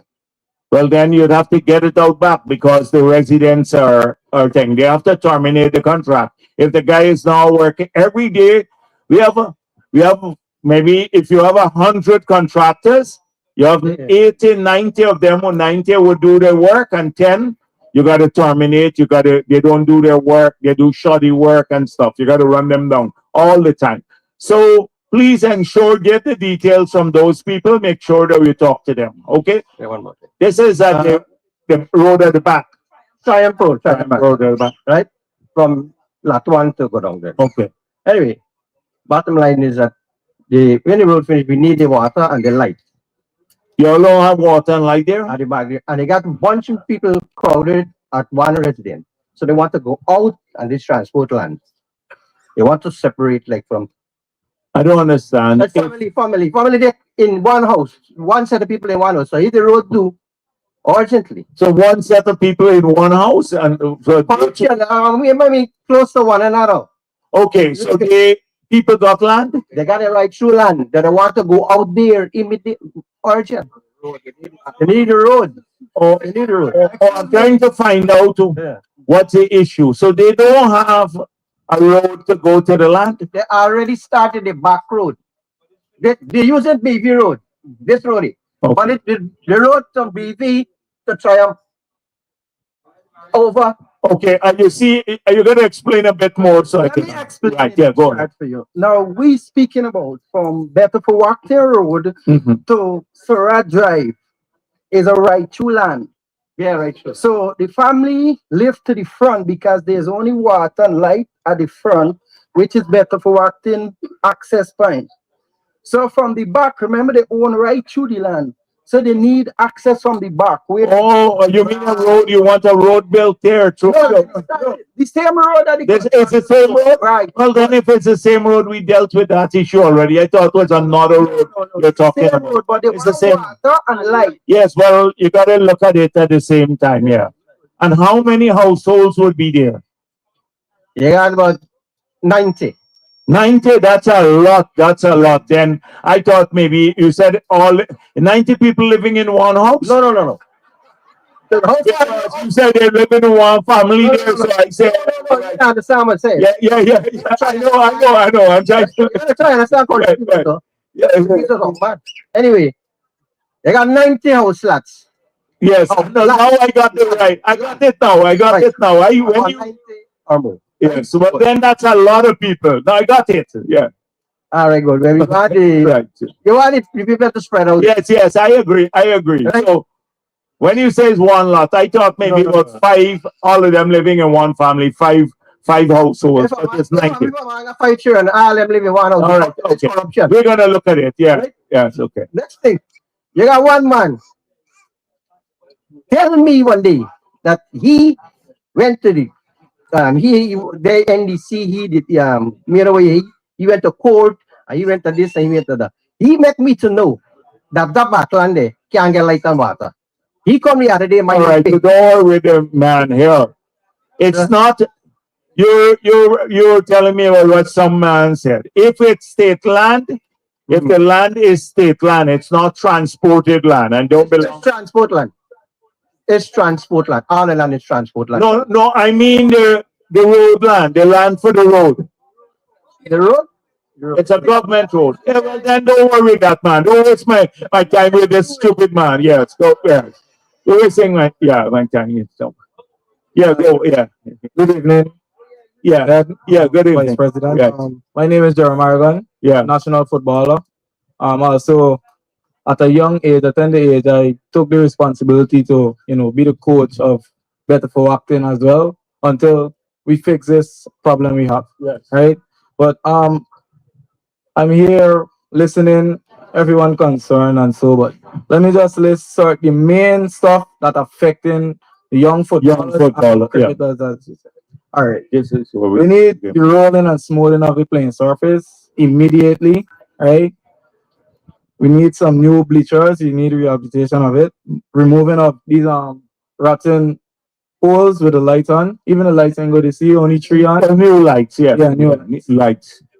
Fixing up the washroom. I heard you fix a problem with this house behind this clubhouse. Cause growing up, I know it as a clubhouse where we store our uniforms and so. Yeah. So, but when Odinga and I were there, choices Odinga and I work on that together. Right. Yeah. And we need a better entrance into this ground as well. Right. Okay. No, I plan Colin will pave the area coming in. Yeah. So they'll come in and pave this whole area coming in. We need to upgrade and pave it all the way to the facility. A black tarmac like here, out here, where people stand and stuff. No problem. But so not to deal with that. So basically, words get to me, all we are Buronians, and I happy that you, put out this outreach to us because if this didn't happen, you wouldn't hear that it got engineered, that actually get something planned. Yeah. You wouldn't. We suffer a lot as young footballers, as young men in this village, right? Most of us went to school, get good CXC grades, XYZ, but it's like an afterlife. Most of you could apply and still be unlucky. You won't get, a proper 9 to 5, right? So now we look to sports to be a breadwinner for us, right? Like just the other day, we are a team by the name of Team Cruel. We know the word cruel done some, well, I get the meaning of cruel. Cruel means creating real, unique effort locally, right? So I must say, big up to DJ Dario as well. Right, yes. We come together as one to bring back this village. So he play football for Bedford Acton. So did I. We want to bring back this village to where we know it as. Yes. Right? A lot of players here, a lot of veterans. I ain't gonna call name no hard feelings, but I would say you guys fake to us, right? Because me and Dario struggle a lot.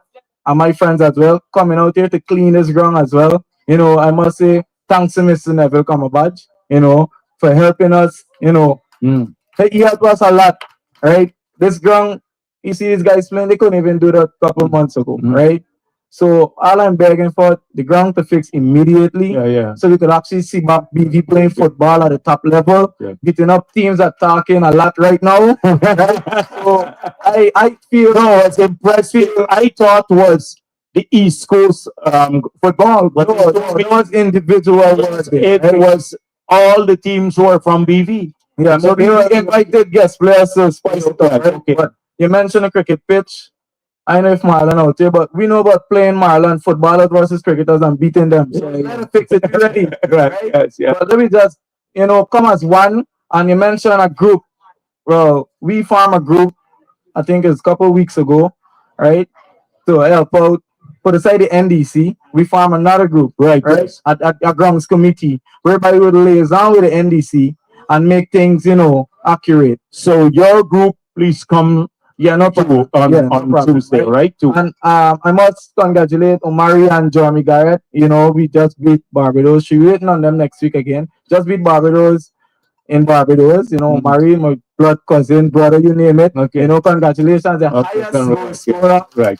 right in Guyana. And I don't know, I ain't being biased, but I know he continue playing. I don't think anybody go past that right now. Okay. But what's hurting me, we want to see the next Omari. Right. We don't know if he's the right behind Yeah, the yeah, right. We want the ground to fix. We want families to come out here and enjoy football. Football, yes. Because this is a once a year interblock. We know about other competitions that can be kept, right?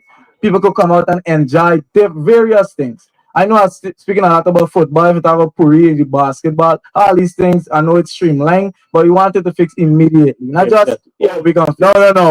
That's why I spoke to them and sent in the teams ahead. Yeah. Okay. Well, I came out as well and liaison with the teams and seeing everything is promising and fruitful. Yeah. But I can't cry right now. But I wanted to fix. All right. I can't because I know about waking up, right? Coming home from training.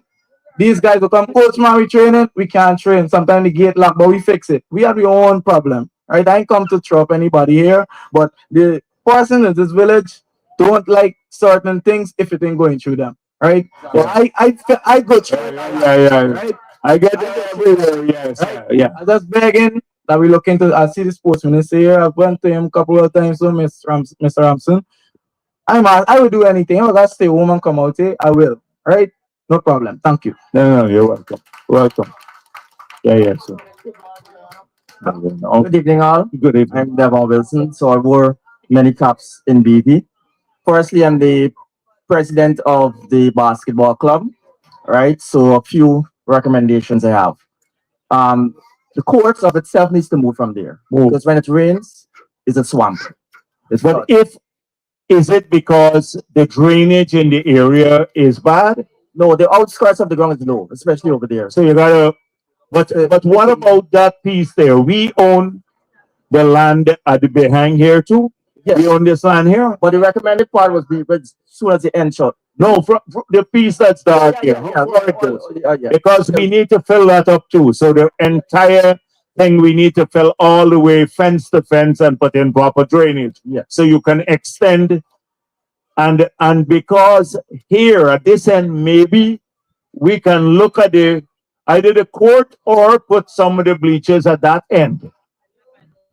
But if the court stays there, we face the problem of flooding. So even though you raise the court, the outskirts would still. So that's why the layout is crucial. Yeah. But I saw the bit of land there too. That's a big piece at the back there. Yeah, you can use the entrance at the and you can use an entrance there to come in and put maybe bleachers on that side so you can look at it. All right, so we have that as a recommendation. The other parts, I'm also the deputy CEO of Transport, Culture, Youth and Sports, and we house at the ICT Hub, which is the resource center. Mr. Duncan briefly stated how the condition of the building. We did have a few programs which IT classes and cooking classes run through the ministry. Hamilton, we don't have that program for the last, I feel, 2 years or so. Or 1 year, I don't know. So Joe didn't come back into his own community too. No. What's going on with your family? Yeah, look at it. I don't know what's the reason behind that. We also need a few we need new computers because the ones that we have outdated. Right, and we need some new chairs, and I know if you can assist with those. Um, Also, we do have our annual Christmas hamper distribution. We'll need some donations if possible. All right, we'll be glad to assist that. Last but not least, I'm the owner also of Wilson Print Shop, the only print shop in BV. I'm delighted to have some printing contract. Okay, all right. All right. Okay, all right. All right. Okay. Good evening, everyone. Yeah. My name is Ashanda Austin, a Yeah. small contractor. I would like to talk about all the lamenting and all the complaints that I was done. Whether we get a contract to fix the roads, Duke Street, Swan Street, School Road, whether we come out together and do it as a group, as a villager, and whether we do it self-help, I'm willing to help however we can, big or small. Thank you. All right, then. No, thank you very much. That's the spirit we need. But we're trying to get more small contractors. I don't know if you saw the meeting I had at the convention center with how many new contractors, small people that we're trying to get into the system. And a lot of young Afro-Guyanese companies now, because many of them were not in contracting. You had of the group there, maybe 500 young Afro-Guyanese companies now. And they're starting to get small work, but they will grow from there because you have to start small and then grow up. So a lot of that is being done, and that's why we try to choose. We made this decision, like in Region 10, contractors from outside of the region were going there. And I said to Jill, for the roads, give it to the people in Region 10. So Region 4, we have a lot of roads. We brought it back to people from Region 4 getting the work so that we can build capacity. But thankfully, thank you very much for your offer. For the other communities who have the roads and they're getting to move in and out, and those are here in Bedford Walking are uncomfortable with the flooding, the areas, and different things. So it's speedily we get these things going and the roads unfinished. But all I want, we can build the roads and stuff. We didn't need a self-help. What I need people to do is to let's change the mood. We started a program to plant 50,000 flowering trees along our coast, along the roadsides, in parks, etc. Just imagine 5 years from now, you're driving through a Guyana where all the communities have trees that flower and the parapets and they're clean and all of that. That's what people just keep your own area clean. Don't let it park the derelicts there, etc. So as we try to change the country, that's what we need from people. Don't dump the garbage, take it and throw it by the mangrove at the back there, like what people are doing now. They go with the garbage and throw it in the mangrove there at the back. So this sort of thing we need from our people, because it's a change country we're trying to do. I can imagine if we get the 50,000 flowering trees along the coast and a child growing up, it's healthy, it's gonna be scenic. People come back already, they're talking about our country changing. We need to step up now. We need to step up culturally. Not just here in BV, every village this is in the country. Every village in the country, to get that sort of attitude. So that's good. Thank you very much. Thank you so much, VP. Good night, Mr. VP and delegates, honorable delegates. My name is Alridge Thomas, and basically, I know everybody touched on a main issue that is affecting them. It's the ground. But what I want to say is that we're touching on sports as well. I know, Mr. VP, you mentioned about the goal courses. There's no sport without education, right? What I would like, what I would like is if you can reach out to Mr. Hamilton. I know he was here already, and trying to get some youths to do cooking classes and other classes. Can we get the people? Like in Lane Avenue, how many of the girls from Lane Avenue we train? Over 50 or 60 persons. So they were trained in like cosmetology. We went to Lane Avenue, we got the activists, the PVP activists and others, got the people together who wanted the training, and then we sent Hamilton in and they did the training. So people have to step up too. You have to, in the village, like how you have these different groups, they should go around and talk to them and say, would you like to get some training in some area? Here's a list of areas you could be trained in. And then one afternoon, I'll send him out here and he meets with the people and put up the program. Because if he comes here now, he has to still find the people. Yeah, that We want to find the people so we can do the training. Yeah, well, touching on that, like I mentioned, he was here already, but he didn't get the support. Based on my team, I have an entertainment team in Bedford. We were able to reach out to a lot of persons who would be interested in not only cooking, but who would be interested in the forklift courses. For example, I can say that I benefit from the Gold course. I graduated through project management and recently completed the training that we had at GITC, heavy duty machinery. Oh, that's good. Really good. Definitely. And that is something that I would like to come to my village because I made a sacrifice to go there, but a lot of youths in my community may not have that resource to go there. So if that can happen, like I mentioned, we already have names. So So I'm going to send Joe. Make sure let's get his. If you have the names, let's get it together. Let's get it. Give it to my staff or one of the others. Sure, no and problem. we'll send Joe. Yeah, thank you very much. And one more thing, we have a lot of talented youths outside of sports. A lot of persons who are young entrepreneur. Most from time to time, you would be hearing a minister pop up there and share 250,000 to assist in small business. A minister, right? But most times, most times when you ask, you're being diverted to the small business bureau. But it's more so persons are not asking for a loan because that business is not established as yet to pay back. But more persons in Bedford are interested of having a grant, to start business. Yes. So we should. The grant is it's not a large sum of money. It's about $100,000 now, but it is still helping a lot of people. Definitely, yes. It's helping a lot of people. So we'd have to put in place a better system because right now, sometimes through the government system, people don't know, so they can't. We don't get the people who are the neediest.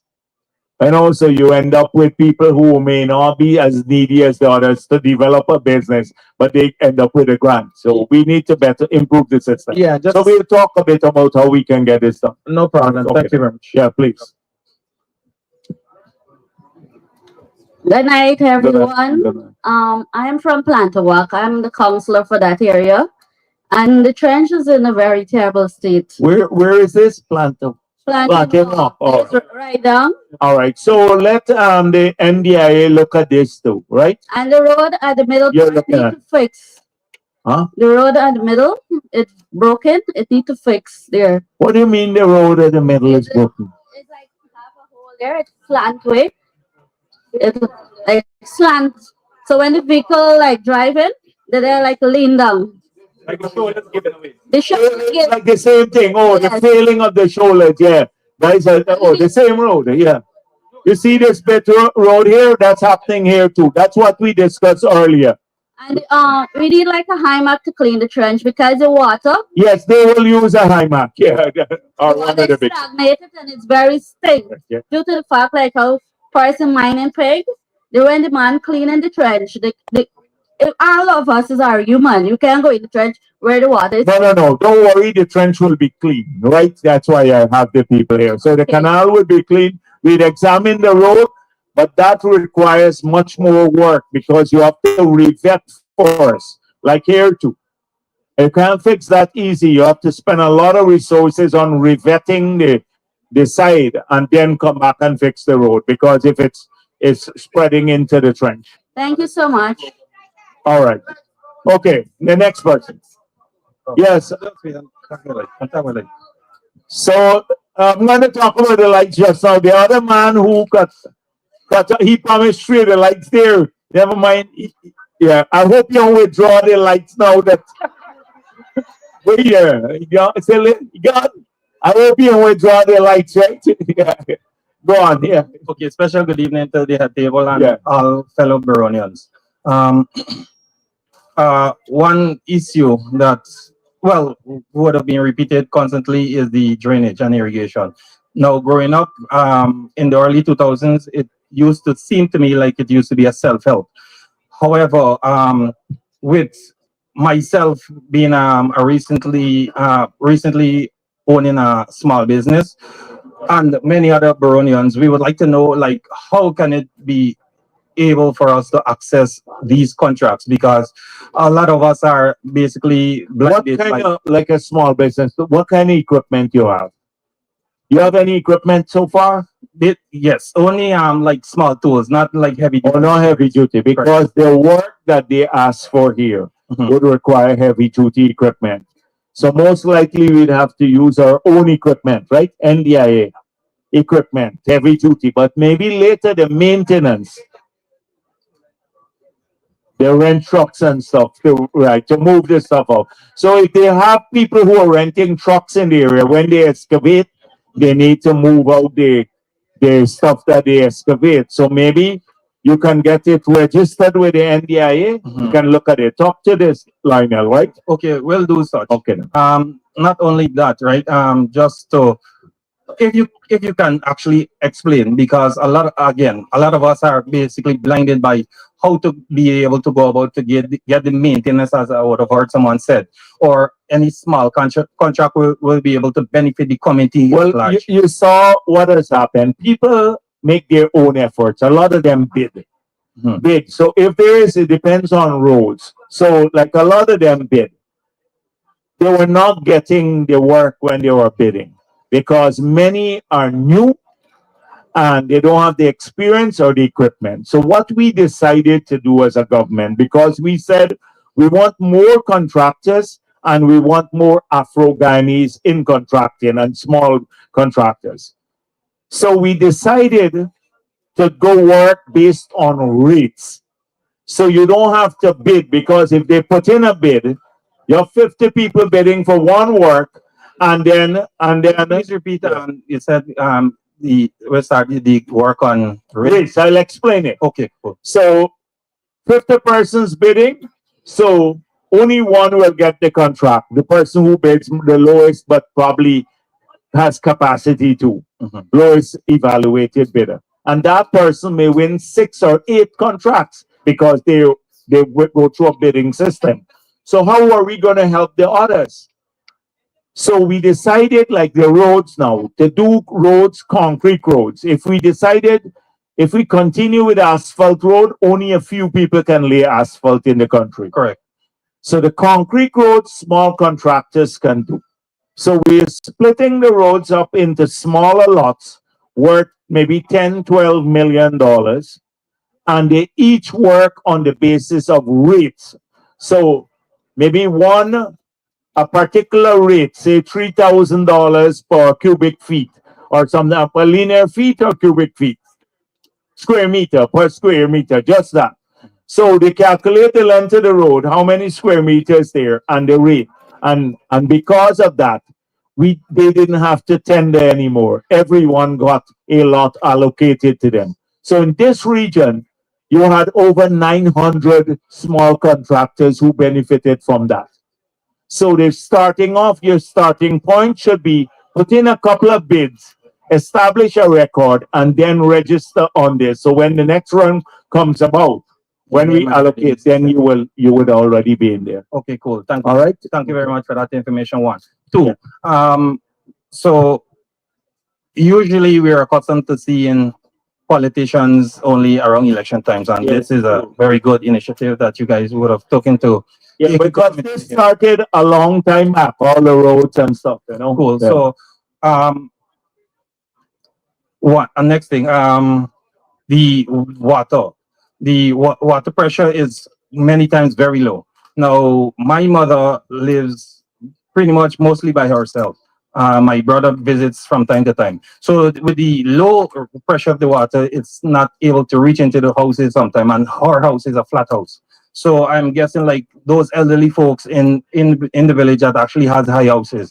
Can we be able to get? So let me tell you If you look at the government information system, a few weeks ago at my press conference, I spoke about our plan for water treatment in the country.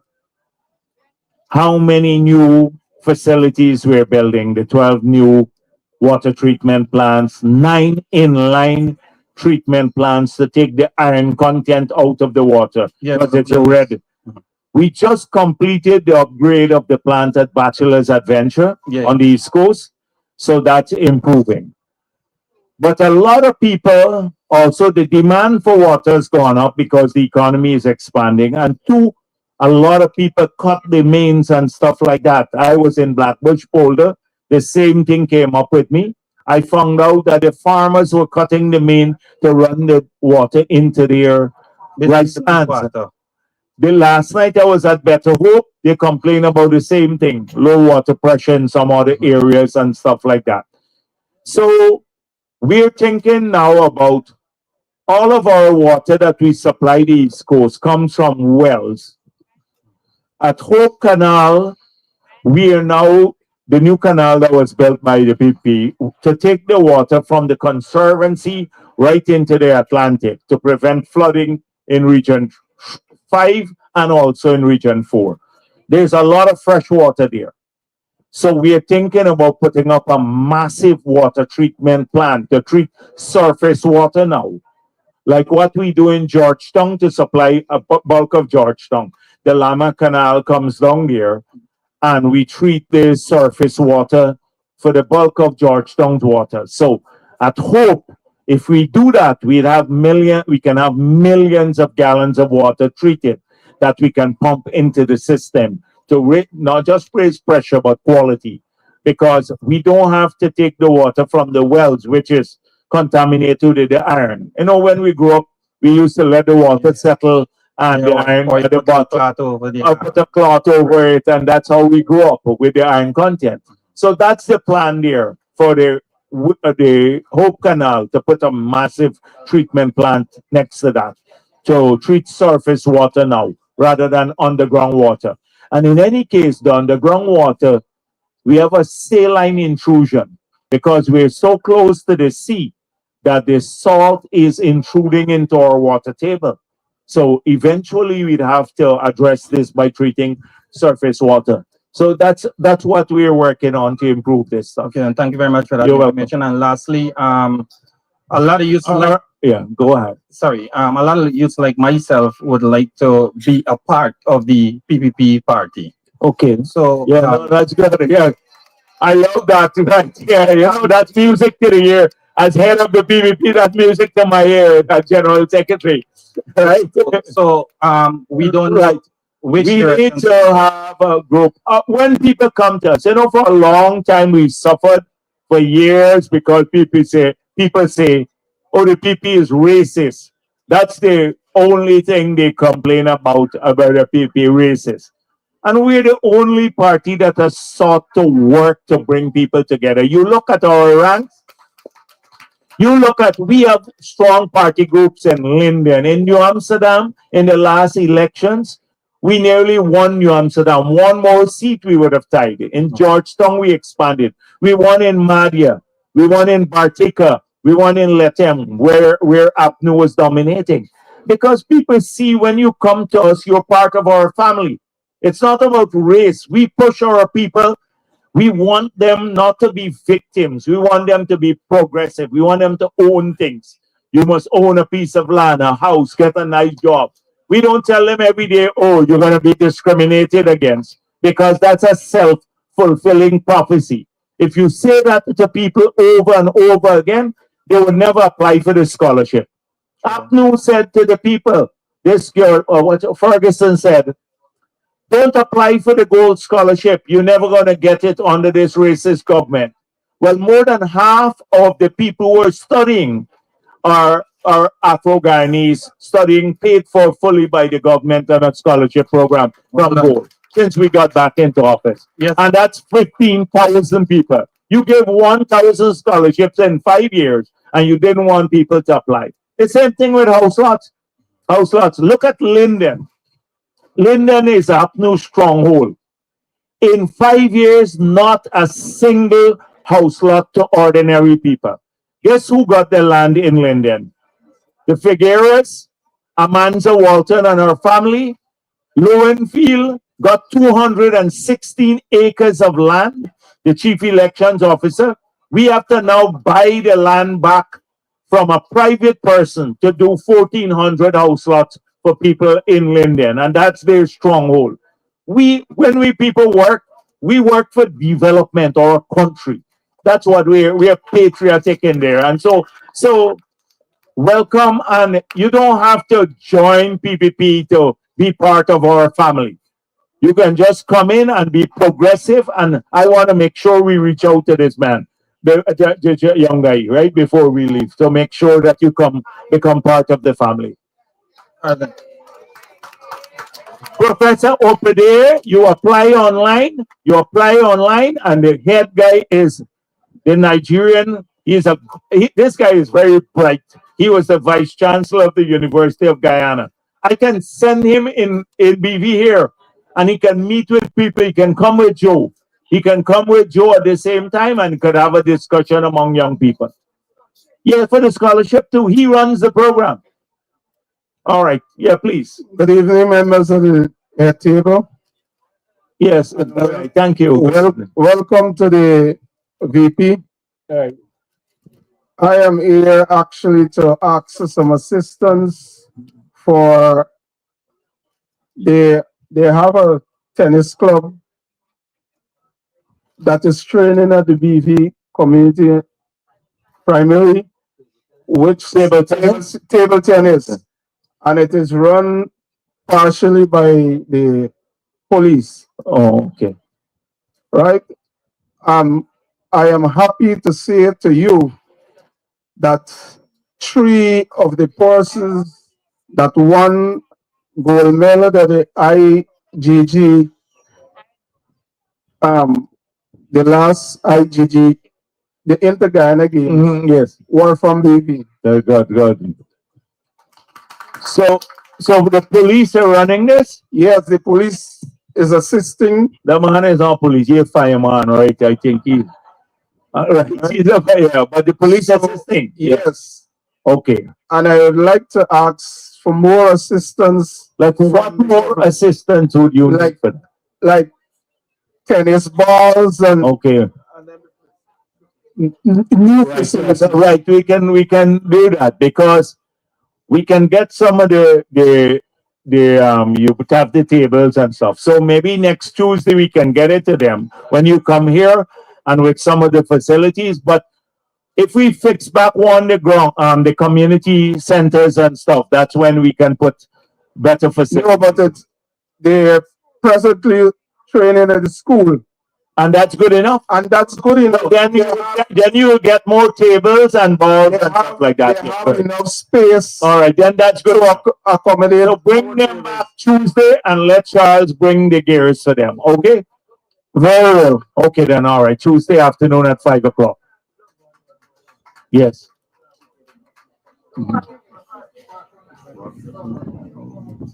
Oh, there you go. Okay. How are you? Right, yeah. Greetings. With all protocols being observed for the head table, I want to greet this audience by saying Hamjambo.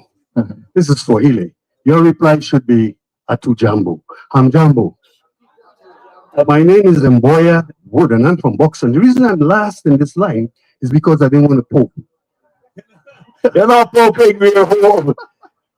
We can't pope in our own country. And the reason I'm here is because couldn't get through to Kwame to run from Buxton because I hear the VP go. Kwame McCoy, you're not taking the man's call. Not at all. So even Nandalal is even more that might be a better number. Yeah. I know the number. Now, I stand here representing Buxton, a testament to all that you've said tonight. In Buxton, all the projects that were completed under the PPP. No. The Aldi name. Yeah. We have the Tipperary project, which I mastermind. Yeah, so the Tipperary project, rebuilding that. That entire That's a historic building, you know. will last a lifetime and give everyone that is born in Boxer. Now we also have the health center, which you completed. Yes. We have a brand new school which was done at the back, the school, that's after school program there. And they all the PIC too, yeah. Under Dr. Jagdeo, they built a brand new kindergarten school going to the front. These are all projects that were done under the PPP. But I'm challenged to find one that was done under APNO. One that was done under the PPP. All right, I'm not belittling anybody. Let me, right, yeah. My point here is that, number two, I came here because I wanted to see you. Okay. You can drop by next Thursday at Freedom House. Good. Because I have my Thursday press conference, and please watch. Sometimes we share a lot of our perspective on national issues. Good. So if you have a chance, tune into the press conference. But come Thursday, all right? I'll be there. To come there. I'll be there. Okay, then, all right. Take care. I became jealous when I see this here. No. Sir. You know, people never wanted to come to Freedom House. Let me tell you why. Yeah. You know, historically, they used to say that in Freedom House, we had a trap door for Afro-Guyanese. If you come there, you come in and you fall through the trap door and you get killed. And the place where I hold the press conference on the third floor, that used to be a torture room for Afro-Guyanese. That's what APNU spread a long time. So I used to watch people walk and, on Rock Street. And they would go across the road, walk up, and then come across back. They didn't want to walk in front of Freedom House. That's how much rumors was spread about us. People come to Freedom House openly now, and now they see we don't have trap doors there, we don't have torture rooms and all of that stuff. The lies can poison our people's minds for a long time and keep them away, because they know if people come to us, they'll see our hearts. They'll see how we operate. That's it. So, yeah, Good night. Please. Good night. Good night. Vice President Jagdeo, all protocols observed. I'm from BV and I'm 77. With respect to, I designed the first track that was designed, that is at Lenora. I designed it. You designed it? No, it was supposed to go to IFLOC, and then I took it to Frank Anthony. Okay. And I never heard anything else. Yes, the first track. And that was 2010, 2009. With respect to BV, because I design sports facilities, as a matter of fact... Because I thought the ground there is a little bit too small. No, it wasn't too small. The problem with IFLOC, it's because of the aldehydes and ketones from making rum. They used to bury it there. So there was an environmental problem. Oh, really? It's on the deed. Oh, okay. All right. Okay, so when we took it to Frank Anthony, or Dr. Anthony, when he was Minister of Culture. I remember that track because the track there, we were doing some public squash courts, and then we were supposed to do a velodrome on the East Coast for cycling. Okay. But the land then got disputed. It's by Melanie.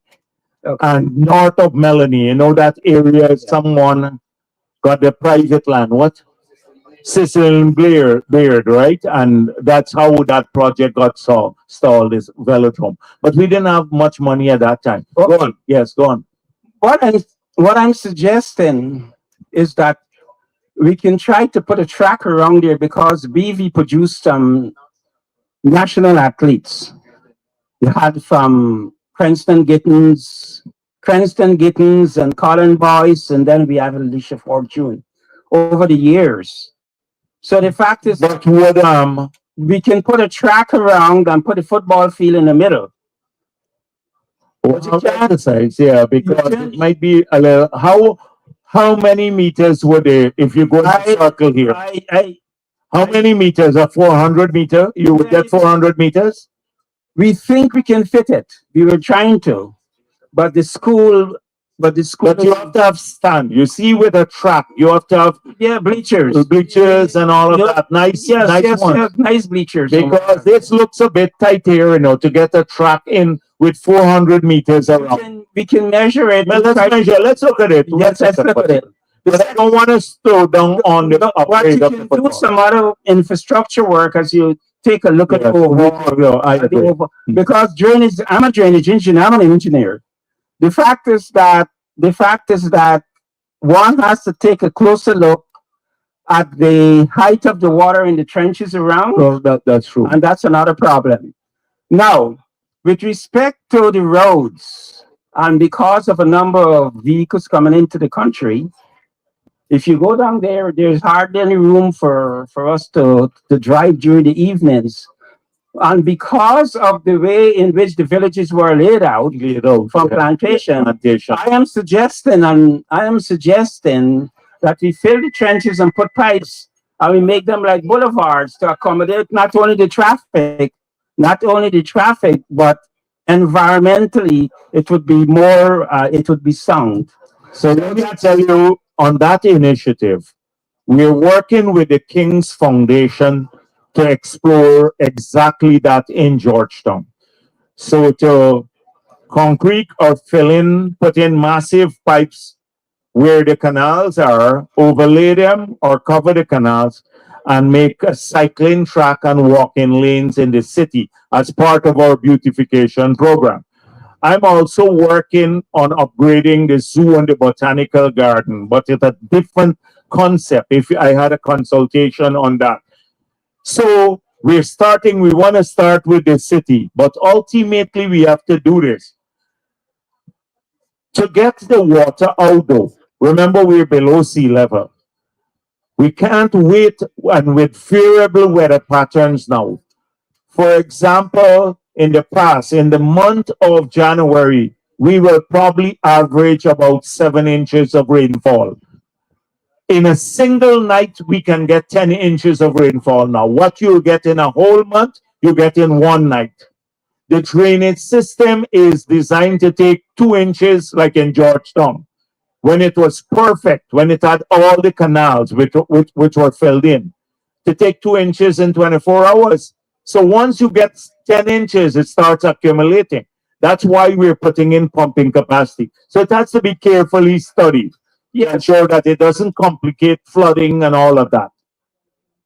That's an easy problem to solve because we do all of that. I'm a drainage Is that engineer. GPL here again? Okay. The other thing that is very important that I did not hear you touch on is how you create jobs, sustain jobs, like in VV, like 250 jobs, and we have all the backlands. But the thing is that the job market is not BV alone. No, what I'm talking about is on, let's say region 4, but let's use VV as a model. Growing up in BV, we had orchards at about what we call peasant farmers orchards. All of those lands now are filled with bush. So what needs to happen, with all, as a matter of fact, with respect to the sugarcane lands, I wonder why we are not planting orchards. And the point is that because of how the sugar plantation was laid out for high moisture content to grow the sugarcane, and the drainage and irrigation system is set up one way, you can't put orchards into those areas. What needs to happen, we need to restructure what is there. In other words, you need to fill some of the trenches and so you can reduce the water table and what have you instead of having all that water coming there. I tried, well, I'm not a politician, but with respect to Wales, when we tried to grow rice with very small that is dead, just a couple of years ago, we couldn't grow the rice because in the sugarcane fields, because of the trenches, when you fill them and the tractors go in to do the plowing, you can't get them out. Yeah. But with respect to the backlands, so let me just, because a lot of people are waiting to ask questions, but let me tell you something. One thing I've learned over the many years I've been in government is that people will do what they want individually. Government can steer, government can incentivize, but people will ultimately do what they want in their own lives. And so, too, many times one time I went to Del Amstel. People said to me, we don't have access to the backlands. We want the road fixed and we want the drainage. The farmers will go there. We fixed the road, the drains got overgrown. Twice, the second time I went there, I did the same thing. No take up. People didn't want to do it because the youngsters didn't want to do orchards anymore.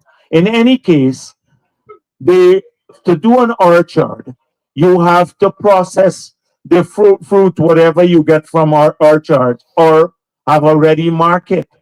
And sometimes the market is not a competitive one. So these things here, you have to ensure that they're good quality paying jobs in the country in many sectors. And if people want to do orchard, they can go with the support of the government. So let me tell you, even in a area that is very agricultural, I went to Crabwood Creek. We have 25,000 acres of land from the Skeldon estate that Apnu shut. Just nothing there. We have another 40,000 acres that farmers own here. I'm not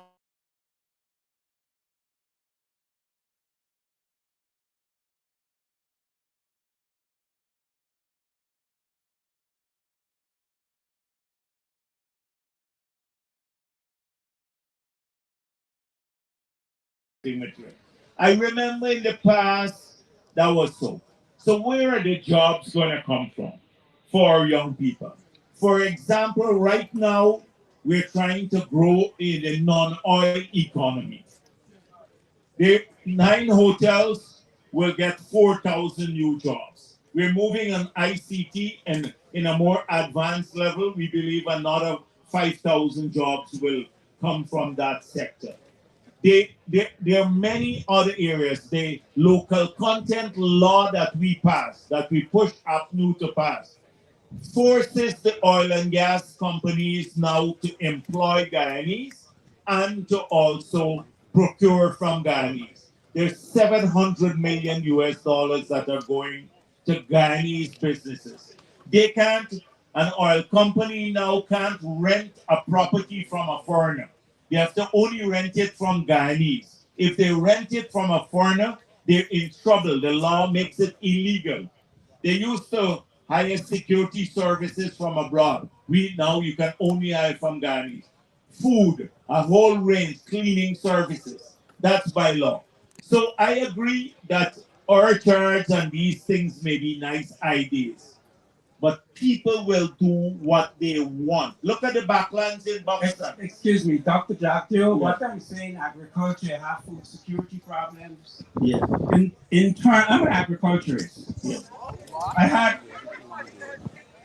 I did jam and jelly in Blackbush Port in 1980. Yeah. As a process engineer, I was at GPC.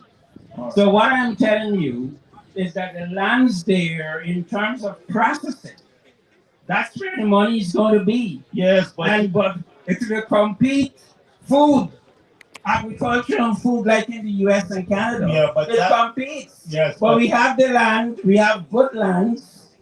We have good lands, but you need some capital. That is joint venture or what have you. You have all these lands on the East Coast, especially in BV, where we can produce agricultural products. We can process them. I'm a process engineer.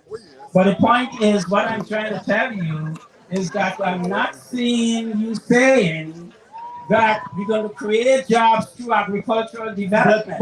And we have those lands sitting at the back there. All right. And those we're gonna end. I agree. We talk with other jobs. I make much more money with agriculture.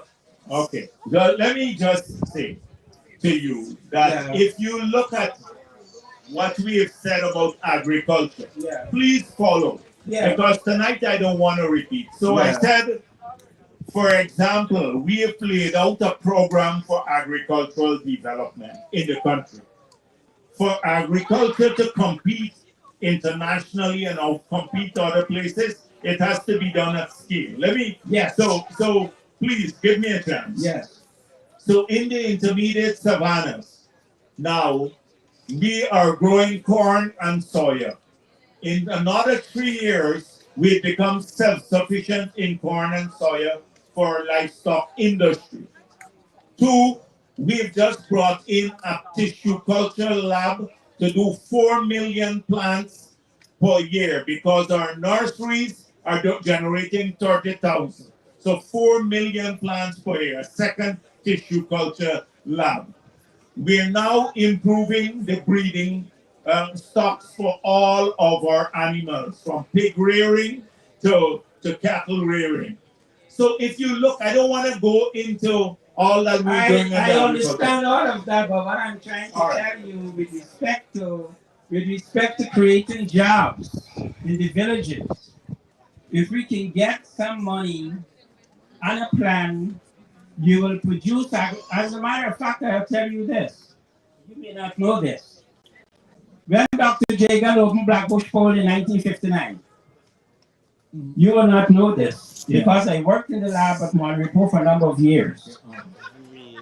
The fact is, at Blackbush Pole, the fertilizer input for any crop, because of the soil structure, is very, very minimal compared to what you will even have in the intermediate savannas.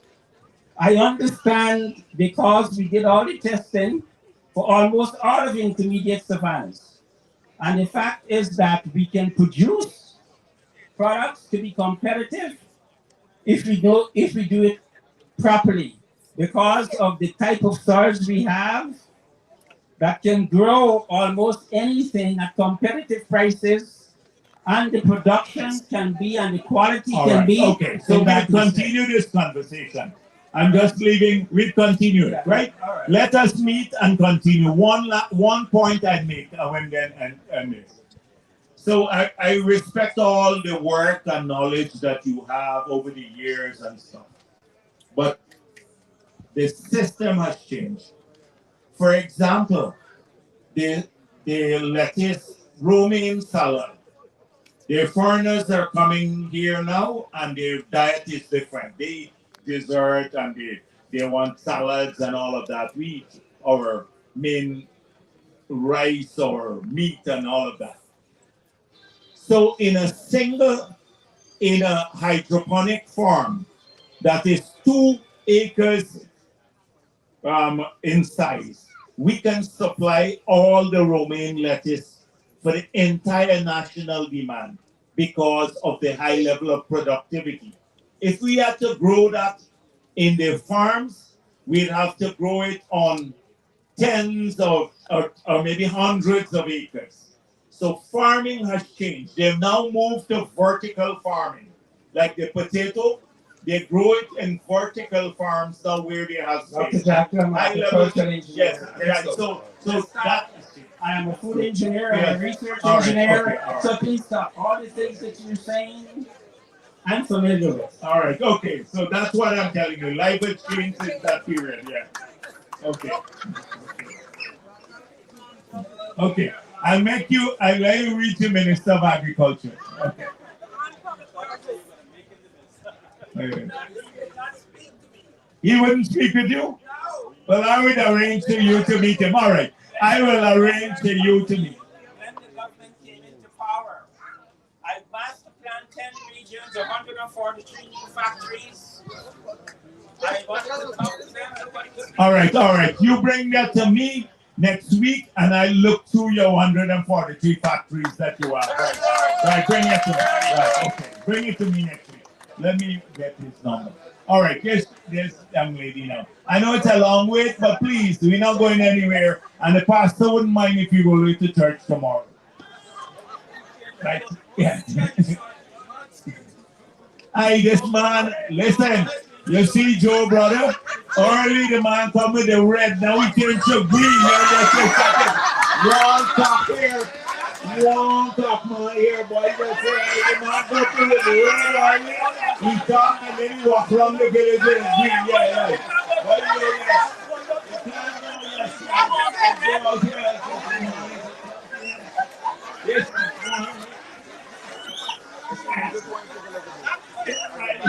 I didn't notice, I didn't thank Charles. But you are a bigger smart man than Joe. Yeah.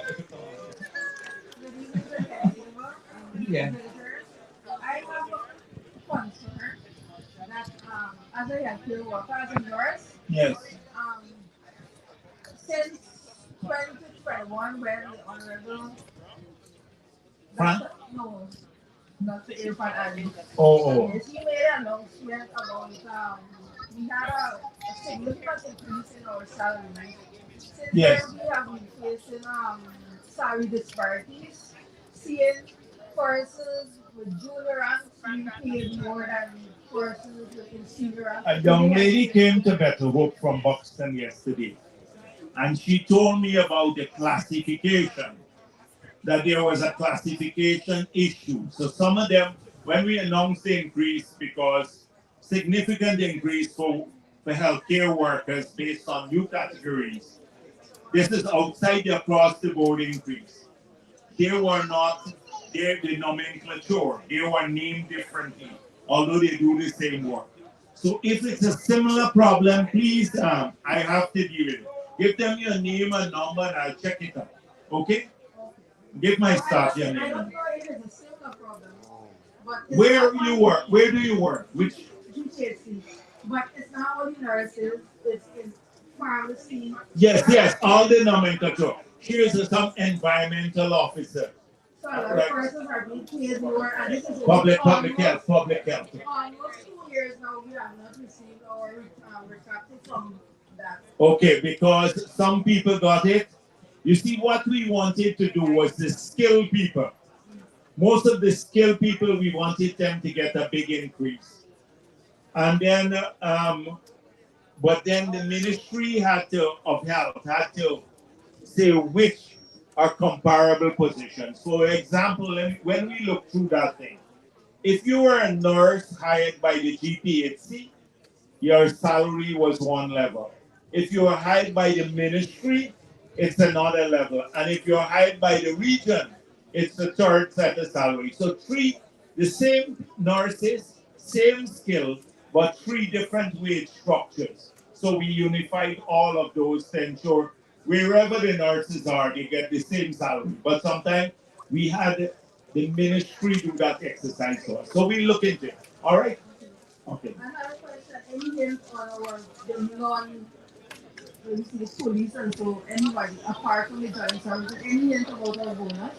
Any bonus? You're getting 100,000 each soon. That's a bigger than a bonus. Yeah. Yes, good evening, guys.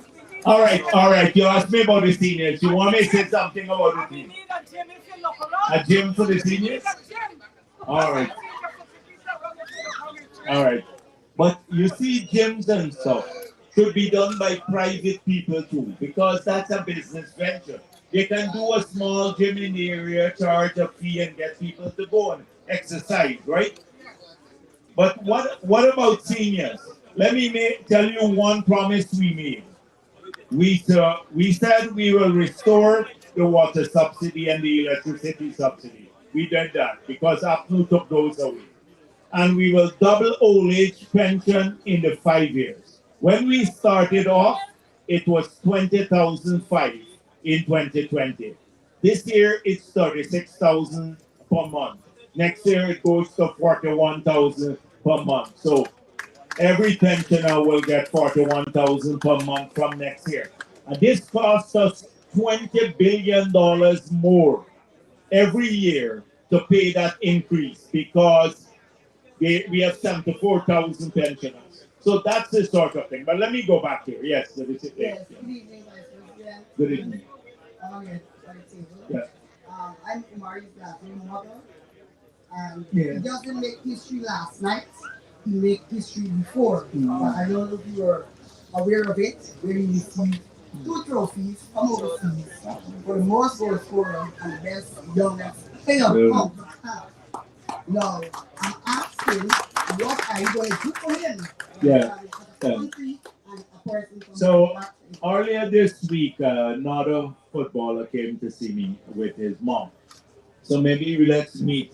There was Thursday last. So we'll meet up, or I'd arrange for you to come and see me. All right? Okay, thank From last Friday, I met them here and they came to see me. So I'm looking to see what else I can get to that footballer. Okay? Okay, good night, everyone. For the calls observed. My name is Stacey Hamilton. I am from the Another Hamilton, Joe relative? Yes. And how come we get so low votes here and we draw all the family? Yeah, you see this man? Probably that's why he didn't show up. Anyways, my problem is, I know you come from BB, but I reside in LBI. And Okay. they started the road coming down from the shortcut there. And they stopped. We're in LBI? Yes. Just So what's it going on? What's the name of the road? It's a new Jama, but it's coming down. They just Which you know this road here? Yes. No Jama. Maybe I should petition for the road to be named after my father, Mr. Malcolm Hamilton. Okay, all right, I can do yeah. that? Yeah. LBI. So check that road there for me, and y'all go in and check it out for me. Thank you very much. On Age Waldron lives there? She lives Minister? On the other side. The Minister other Waldron. corner from me, next to Alphonse. All right, so let's check it out. Okay, we'll check it out.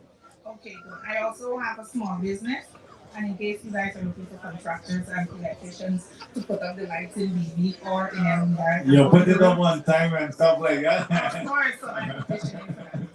Thank you. And competitively, yes. All right. Okay then. Well, thank you very much for being here. Oh, one other person. One person more. You're waiting. You want to say something too? All right.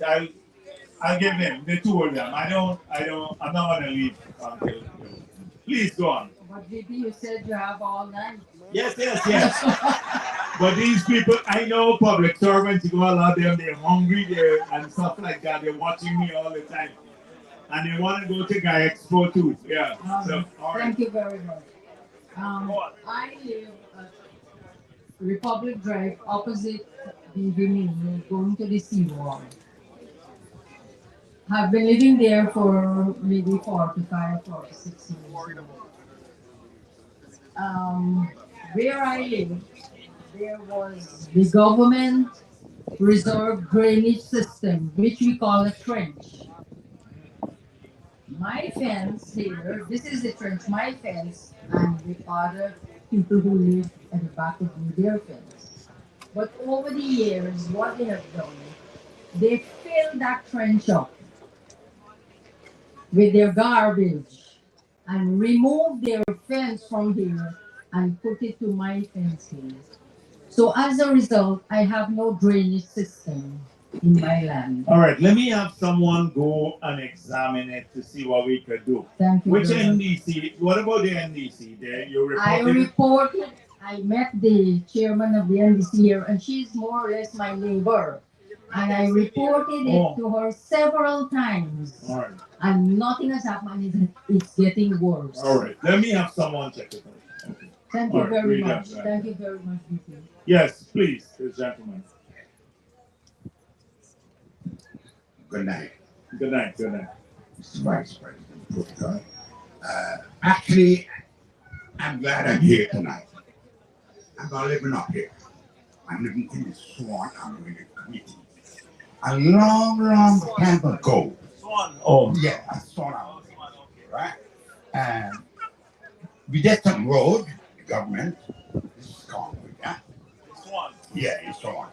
Now, in Swan, you know what you're coming in Swan. They have first road, middle road, and the back road. The mayor of Swan is right here. He called me McCoy. He goes up there, highway all the time. All right. They call him the mayor up here. I wanted to know, why is it that they did all around and leave the back where I'm living. I wouldn't be able to comment. Why did you do that? Why? Now, I'll tell you what. Kwame said only 2 persons live there in the back. It doesn't matter. Okay. People use that road to go through. All right. And to come wrong. We'll examine it. Let me examine it for you. All right. Please. All right. Thank Let me you very examine it. All right. Look at it. All right, Joe. Thank you very much. We're looking forward to working with the team here to moving these things along quickly. All right. Thank you very much. Yeah.